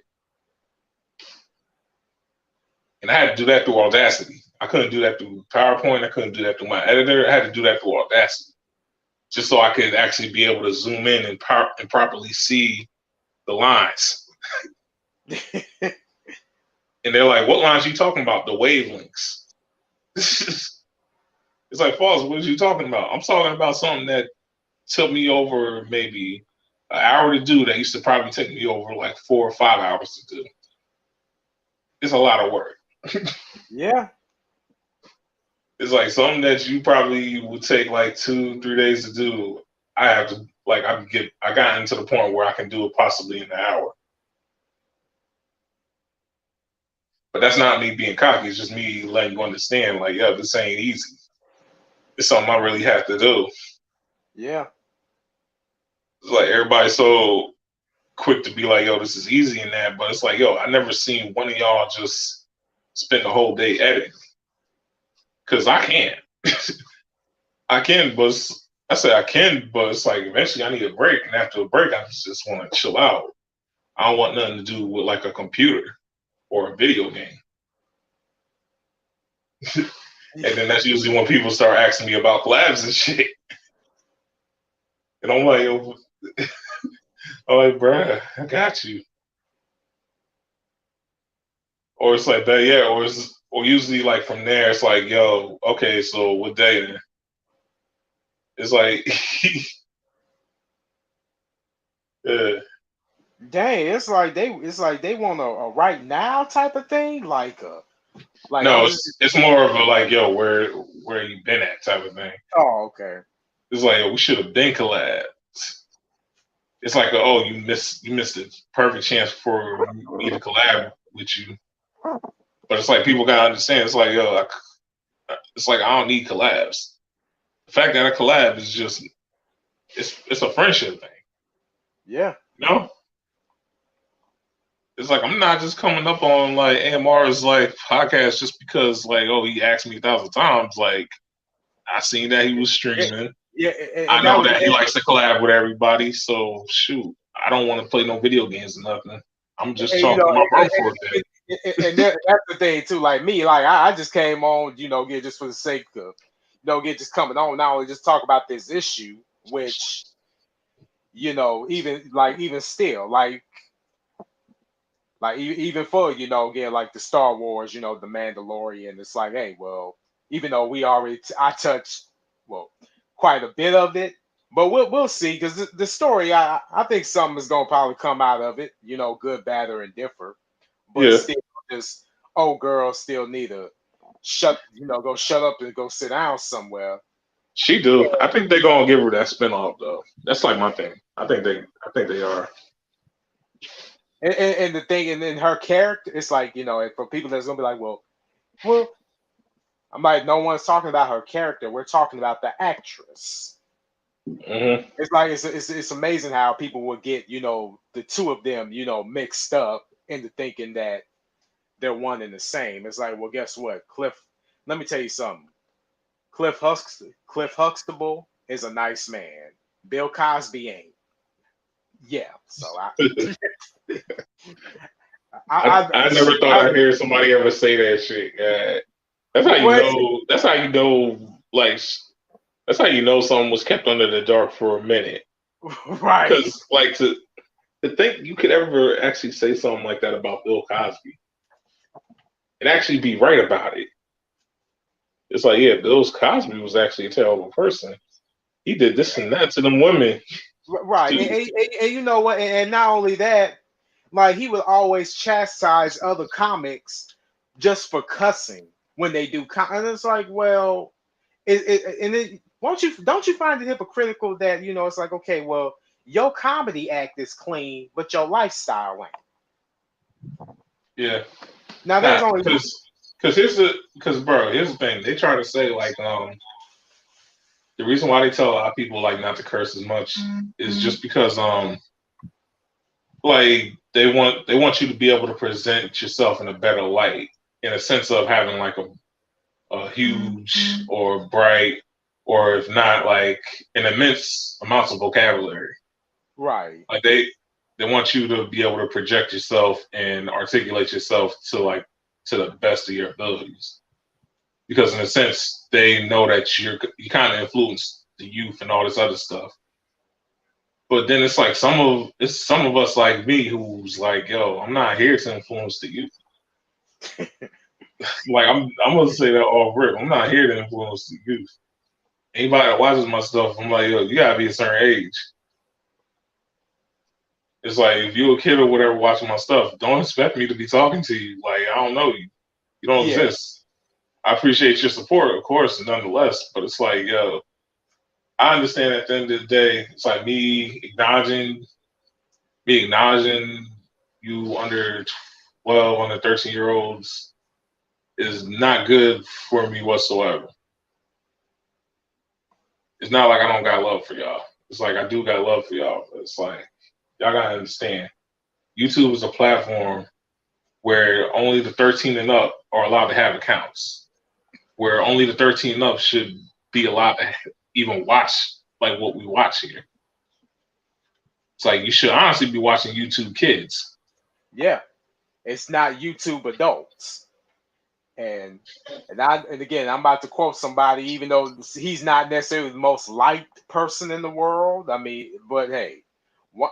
And I know not too many of us may not like Charles Barkley, but even Charles Barkley would be so quick to say that, hey, I'm not your damn role model, or I'm not a role model. Yeah.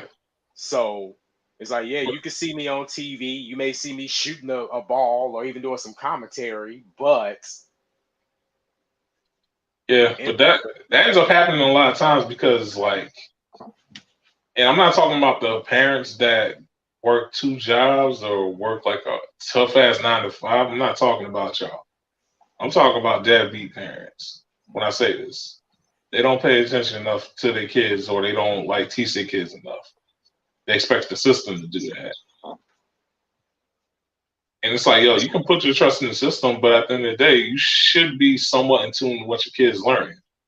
Yeah. Like my mom raised me as a single parent, and she was heavily into my school, like my schooling and everything. And it's insane because I'm like, yo, how do you find time to do this? And it was because like she worked a 9 to 5, so she's like, okay, I can spare like this quick hour. He probably wants to chill with his cousins or something, or he wants to play video games. So I can talk to like the staff on the phone if need be, and still watch him, or I can go to the staff real quick and he'll be good. It's like he knows not to mess with this and that. He's a youngin', but he's not like he's an experienced youngin' to the point where it's like I can at least leave him to go take care of this 30-minute thing real quick.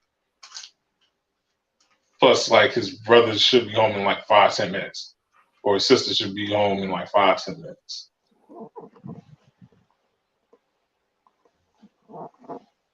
Because like for me, it was pretty easy to keep me on like keep me chill. It's like you either had like a video game for me, or as I got older, I could just go out myself and chill wherever I wanted to chill at. I just needed to be home by a certain time. So it was like, oh, as long as he's back by a certain time, everything's good. As long as he answers his phone, he's good.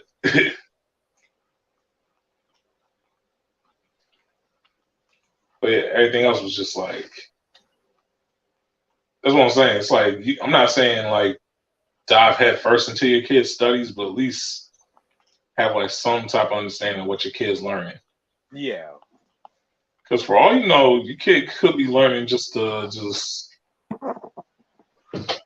be like a slave basically or something.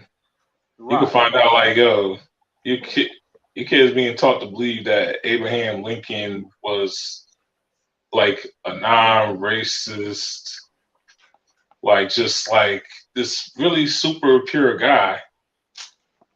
And then you'll end up like me, who finds out in college that he was actually low key racist. And before y'all say who told you this, I'm like, a white man did. Like, it wasn't a black man that told me. This is a white man told me that Abraham was racist. Yeah. So it's like. So I'm pretty sure he would know. So and it's like, I don't think it's something to brag either. Yeah.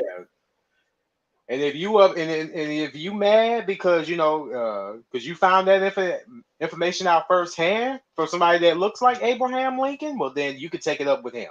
But in the meanwhile, some of y'all, yeah, I do believe it does start at home. Right. From the matter of fact, a better example, bro. Christopher Columbus.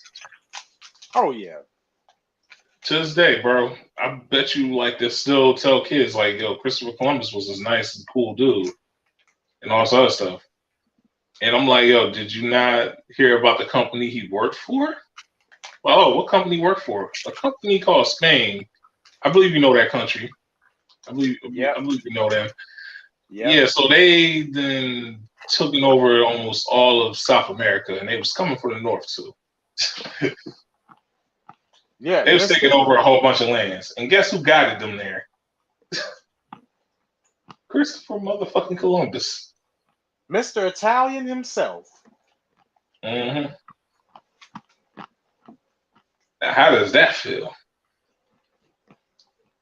Are your minds broken yet? Are you going to deny me now? Like, am I actually real? Oh, hold on, just am I a figment of your imagination?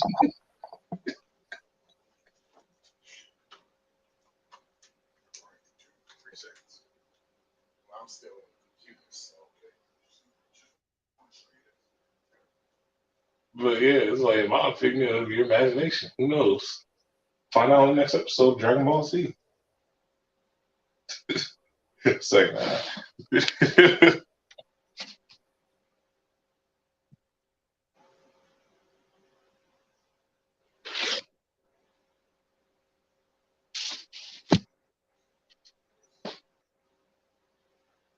Oh yeah, to reiterate back to one of the other conversations we was just having. So yeah, I forgot to add to the list that I have also. I also get booked for a few interviews here, a few podcasts here and there.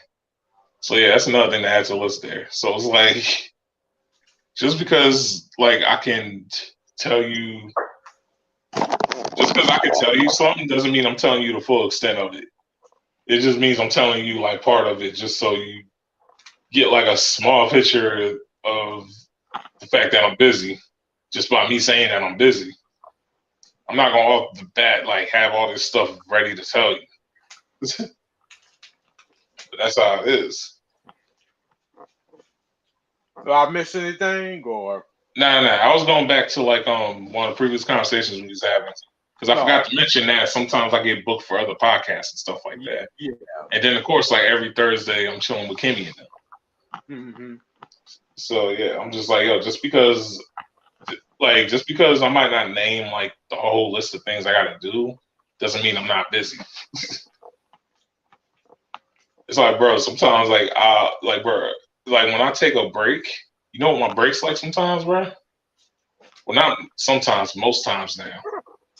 Bro, this phone never stops vibrating. Like Dang. Discord's always going off. Like usually it has nothing to do with me, but sometimes it's like you never know. So sometimes I still gotta look at the phone. So even when I'm sleeping, sometimes like if somebody's really typing on Discord enough, I wake up because I hear my phone moving, or sometimes my phone will fall off of wherever I put it on. It's like I get calls, texts from family members, and all that other stuff. It's like it gets crazy. Yeah. But it's cool though. I've been through this for like a year now, so yeah. It's like because I'm on my third year of YouTubing now. Because the 18th of October was my anniversary, so now I'm on year 3. Alrighty then. Well, happy anniversary. You know, again, third year anniversary regarding YouTube. So Thanks. yeah, What? yeah. Wait, is it 3-year anniversary? Huh? No. I started 2018. Oh, so Yeah, I I think started. Yeah. Nah, it's my third year, but I started in 2018 of October. So you get that. It's it's a weird part of the year to have an anniversary on. right. So it throws me off a lot of times. So yeah, I'm on the third year, and I put in 2 years. But then again, though, with the year 2020, though, Yeah, as but you technically, know, as soon as 21 comes, it seemed like as if I've been on here for like 3 years. When in reality, I'm on my third year. So yeah, so it's like it's weird because it's oh, like it's weird as hell.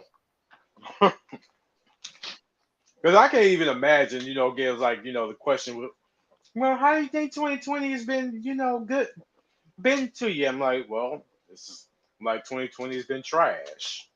Anybody can tell you that. So The only thing I can tell you, bro, is that my living situation's alright. Could have been 1,000 times worse. yeah, That's what I'm saying. It's like 2020 for me kind of gave me the reset that I need. Because before then, I was kind of struggling, even while I was doing my YouTube thing. But now it's like I'm kind of like in a space where the future. I finally feel like the future is kind of like in my hand now, and I'm kind of nervous about the shit because I'm like, it's like I have never felt like this. I kept telling myself, I'm like, this is how I wanted to be feeling like when I was like 20, 21. But it's like I'm at like I kind of feel like I'm at like a point in age where it's like I kind of got to be more careful than I was at like 20, 21. Because like you don't get to do as much. You don't get to do as much now as you could back then. Like for instance, I can't go to like Job Corps now because like I'm above the age limit. The age limit of Job Corps is like 24. So it's like I can't go to like a free trade school like that. So now like a lot of my stuff I got to pay into now. Like if I want to go to trade school, I'd have to pay into that now.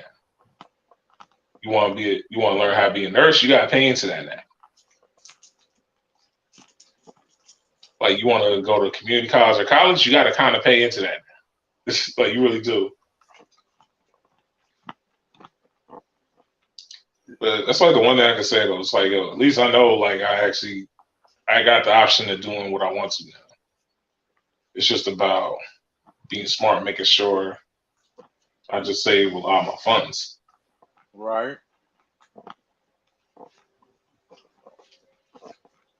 Yeah, true that. Get hell, even for me, I'll admit, getting like hell, 2008, hell, 2018. It wasn't, again, always financial picket fences and roses and all. It was like, nah, I was out of work and I didn't think that there was gonna be a hope or a chance for me to bounce back and pay my credit card off. Word. And even though again I'm almost there, it's going again, even learning, when I'm learning right now. You're gonna get there, bro. Don't worry about it. You're gonna get there. Hell, I even learned that, again, like people, there's just certain people out there that that really don't have your best interests, even though they pretend they do, and that was where again, like Ray Lewis said it best. It's like my heart is the reason why I was in trouble and got in that trouble, because I wasn't necessarily,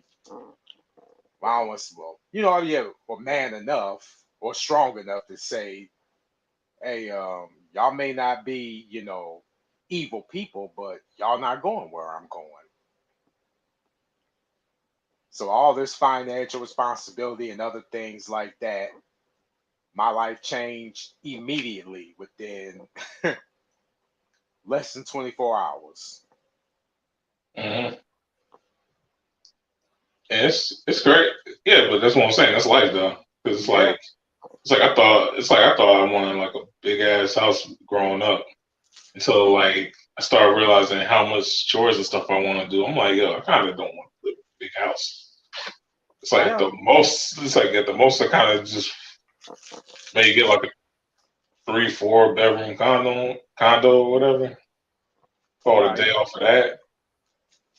Or like get like a spot where I could just have like any of my guests just sleep in the living room or something. And then just have like then just have a 2-bedroom apartment. Because I don't think I'm gonna do 2 kids. I think I could do 1 kid, but like not 2. Or if I do, they can't be close in age. It's like I can't. It's like you gotta deal with one. You gotta deal with. I feel so bad for anybody that gotta deal with twins. Oh my god, that's like one of my nightmares, yo. We're having twins. Yeah, most people say it's getting a girl pregnant. For me, it's possibly having twins with that girl that got pregnant. Because I'm like, yo, man, like, because you dealing with 1 kid, that's already death for you. Well, you get what I'm saying. At the end of the day, like of course you're gonna love your kid and all that. But I'm saying though, like all like the stuff you gotta take care of for this one. Like, nope, you gotta do 2 now. Or better yet, if you're what's the name, you gotta do with 8. Like cake plus 8. Mm-hmm. 8. Or Octomom, like you gotta do it. You gotta do it all them. Right. Each one of them. So it's like you're never gonna sleep. No, because you're gonna be sleep goodbye. Yeah, you're gonna be waking up at weird hours of the night throughout the day, and where one of them kids cry wakes up the other kid. I'm be like, well, I got a surprise for that. Well, I'm awake. Well, when you do that, I'm just gonna wake you and your sister up. Where So they put y'all back to sleep. yeah, It's like if one of you wake up, you all waking up. right. Like I'm gonna take care of all y'all at once, make sure all y'all sleep. Yeah, because it's like, no, I ain't gonna do this all day, every day. Oh, one child, get one wake up and cry, and the other one's just resting Where you comfortably. finally get them rested, about to sleep, you get like 5 minutes in, and then Yeah. or better you get like, or you get the it's like, yo, is that Lil Wayne? Yo, you been sleeping with Lil Wayne again? That's Lil Wayne kid, ain't it? It's like, all right, you gotta wake you. All right, well, you up. I guess I'll go wake your brother or your sister up. So, Okay. You like what? everybody getting up. Be like, yo, all these babies low key fathers rappers, and you just keep saying that they're mine. It's like all of them have like their father's ad libs. Hey, you know why they do that, right? Because since they can't necessarily get a hold of the dad, they want to get a hold of somebody else's, finances and make that man pay their way out. Yeah, pay their way out of the situation. And I'm like, there's a term for it, but I can't really think of it right now. I think it's something paternal. Mm. And to me, I'm like, well, either way, that's definitely that's illegal as a motherfucker. Like, if she need to be arrested. They ain't about to arrest him, good. Yeah, she need to be arrested for financially trying to rape somebody. Where they is not gonna like I've never once heard of a mama doing that and never getting in any real trouble. You know what they do? They'll be like, you know what? He was wrong about you. You are a good father to his kid. Here's your kid. But I'm mostly stressed. I got trauma. I had to talk to a therapist. Yeah, it comes to our attention that you may not be fit to be a good parent. With you coming to be a therapist and all that, like, well, but I need my kid. I just wanted to be compensated for all the stress y'all put me through. And stress we put you through, we did. Like we really did. We think you need to be evaluated and then possibly put into an insane asylum. Yeah, since that's the case, we'll just have the mom take care of the kid anyway. You're like, now you're back at square one. But this time now she's gonna be like, yo, he was in a crazy place. He was in the insane asylum. with Kanye and Terry Crews, y'all. But oh my god. Yeah, with Kanye West and Terry Crews. He's like, you are definitely not fit to be a father. like, well, it's not my fault. How was I supposed to know that it was gonna be there? It's like I don't want to hear it. But I did. No. But you get weekends, and we're gonna probably give you drug tests while we at it. But I did Old Spice commercials. Power.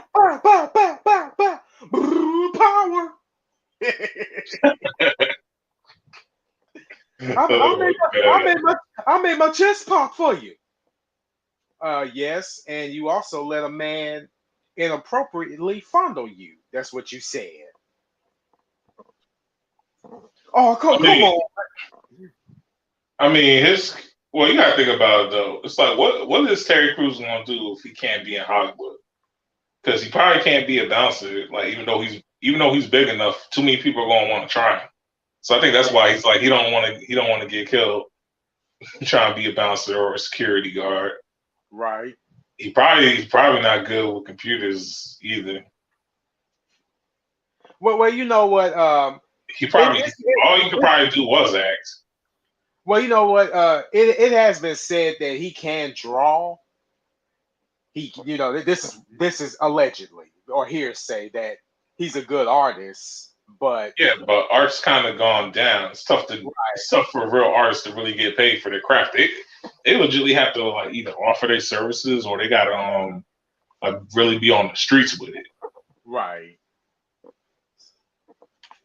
Where I'm like, you got like street artists, like yeah, they still can make a little bit of bread here and there, but even then, it's like their biggest hits is usually only in the summertime. So imagine having to like do or die just so you'll be good for at least 6 to 8 months, depending on where you're at. It's about 8 o'clock. I'm gonna go ahead and wrap this up real quick. Say no more. Yeah, but I appreciate you, again, you coming on hanging with me for a bit, and the people that came in the chat room. Yeah, you already know, bro. Ain't no problem. Right. And not sure when Kimmy's gonna do another one, but y'all already know. Y'all go ahead and y'all sub to her, and Elm City and anybody that we work with. Hell, even Foster Gamma. Thank you very much. Yeah. Hey, yeah, but yeah, though. Come, what is it? Friday. Yeah, Friday. Yeah, because I already knew where he was going with that. I'm like, I know. I want to say Thursday too. Because I'm sitting up here. It's like, okay, because I'm like, okay, when is Thanksgiving and when is after Thanksgiving? Because I was thinking, oh man, I done lost the damn date. Well, Thanksgiving's on Thursday because it used to be the 25th. Because I was just talking to my moms about this. It used to be the 25th, but apparently they moved it to every Thursday now. Right. Because Black Friday's like right after. And that's the thing too, especially about that Black Friday. Yeah, y'all have fun getting stomped over Jordans. I'm not doing it. I'm like, no, I ain't. Shoot, I'm gonna be at the house, just doing a little bit of computer shopping, like Windows shopping. Yeah, we're gonna do some online shopping. Or it's about to be nothing but computers. I'm like, I'm not about to get like no code. Nah, I'm not getting none of that shit. Like, it's gonna be too many people out there. They're gonna be coughing and sneezing on each other. Like, it's gonna be painful as hell. Imagine trying to go to a store on Black Friday. You're gonna be like, excuse me, sir, can you? yeah. Like, get the hell away from me and buy. Or and by then you already got like a whole like face full of spit on your face. Yeah, and you gotta go get tested to see if you done got the pandemic, and then all of a sudden you laid up in your house for like almost 2 weeks. Gotta be quarantined, and it's like there's some bullshit. Like, what happened to you? Like, this one dude just coughed on me. I couldn't stop him. Yeah, like, you should have stayed 6 feet. He invaded my space. And I'm assuming. Word, it's like I'm suing for a hell of money. Yeah. And then they're gonna be like, "Oh no, it's the flu. You lied about the COVID, so we're gonna fine you for that." Yeah, like they're gonna be like, "What? No, oh wait, nah, we was wrong. It was COVID. We're gonna fine you for that."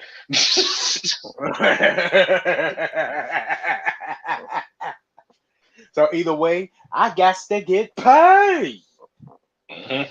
Or what do Flavor Flav say? They got to pay me, boy, and I'm out the trailer. Word. This nigga. Oh yeah, my bad, bro. I'll tell you later. It's all good, man. But yeah, I appreciate it, everybody. Let's go ahead and get up on out of here, and I'm gonna see y'all on the next one. Or catch you, bro. Catch you.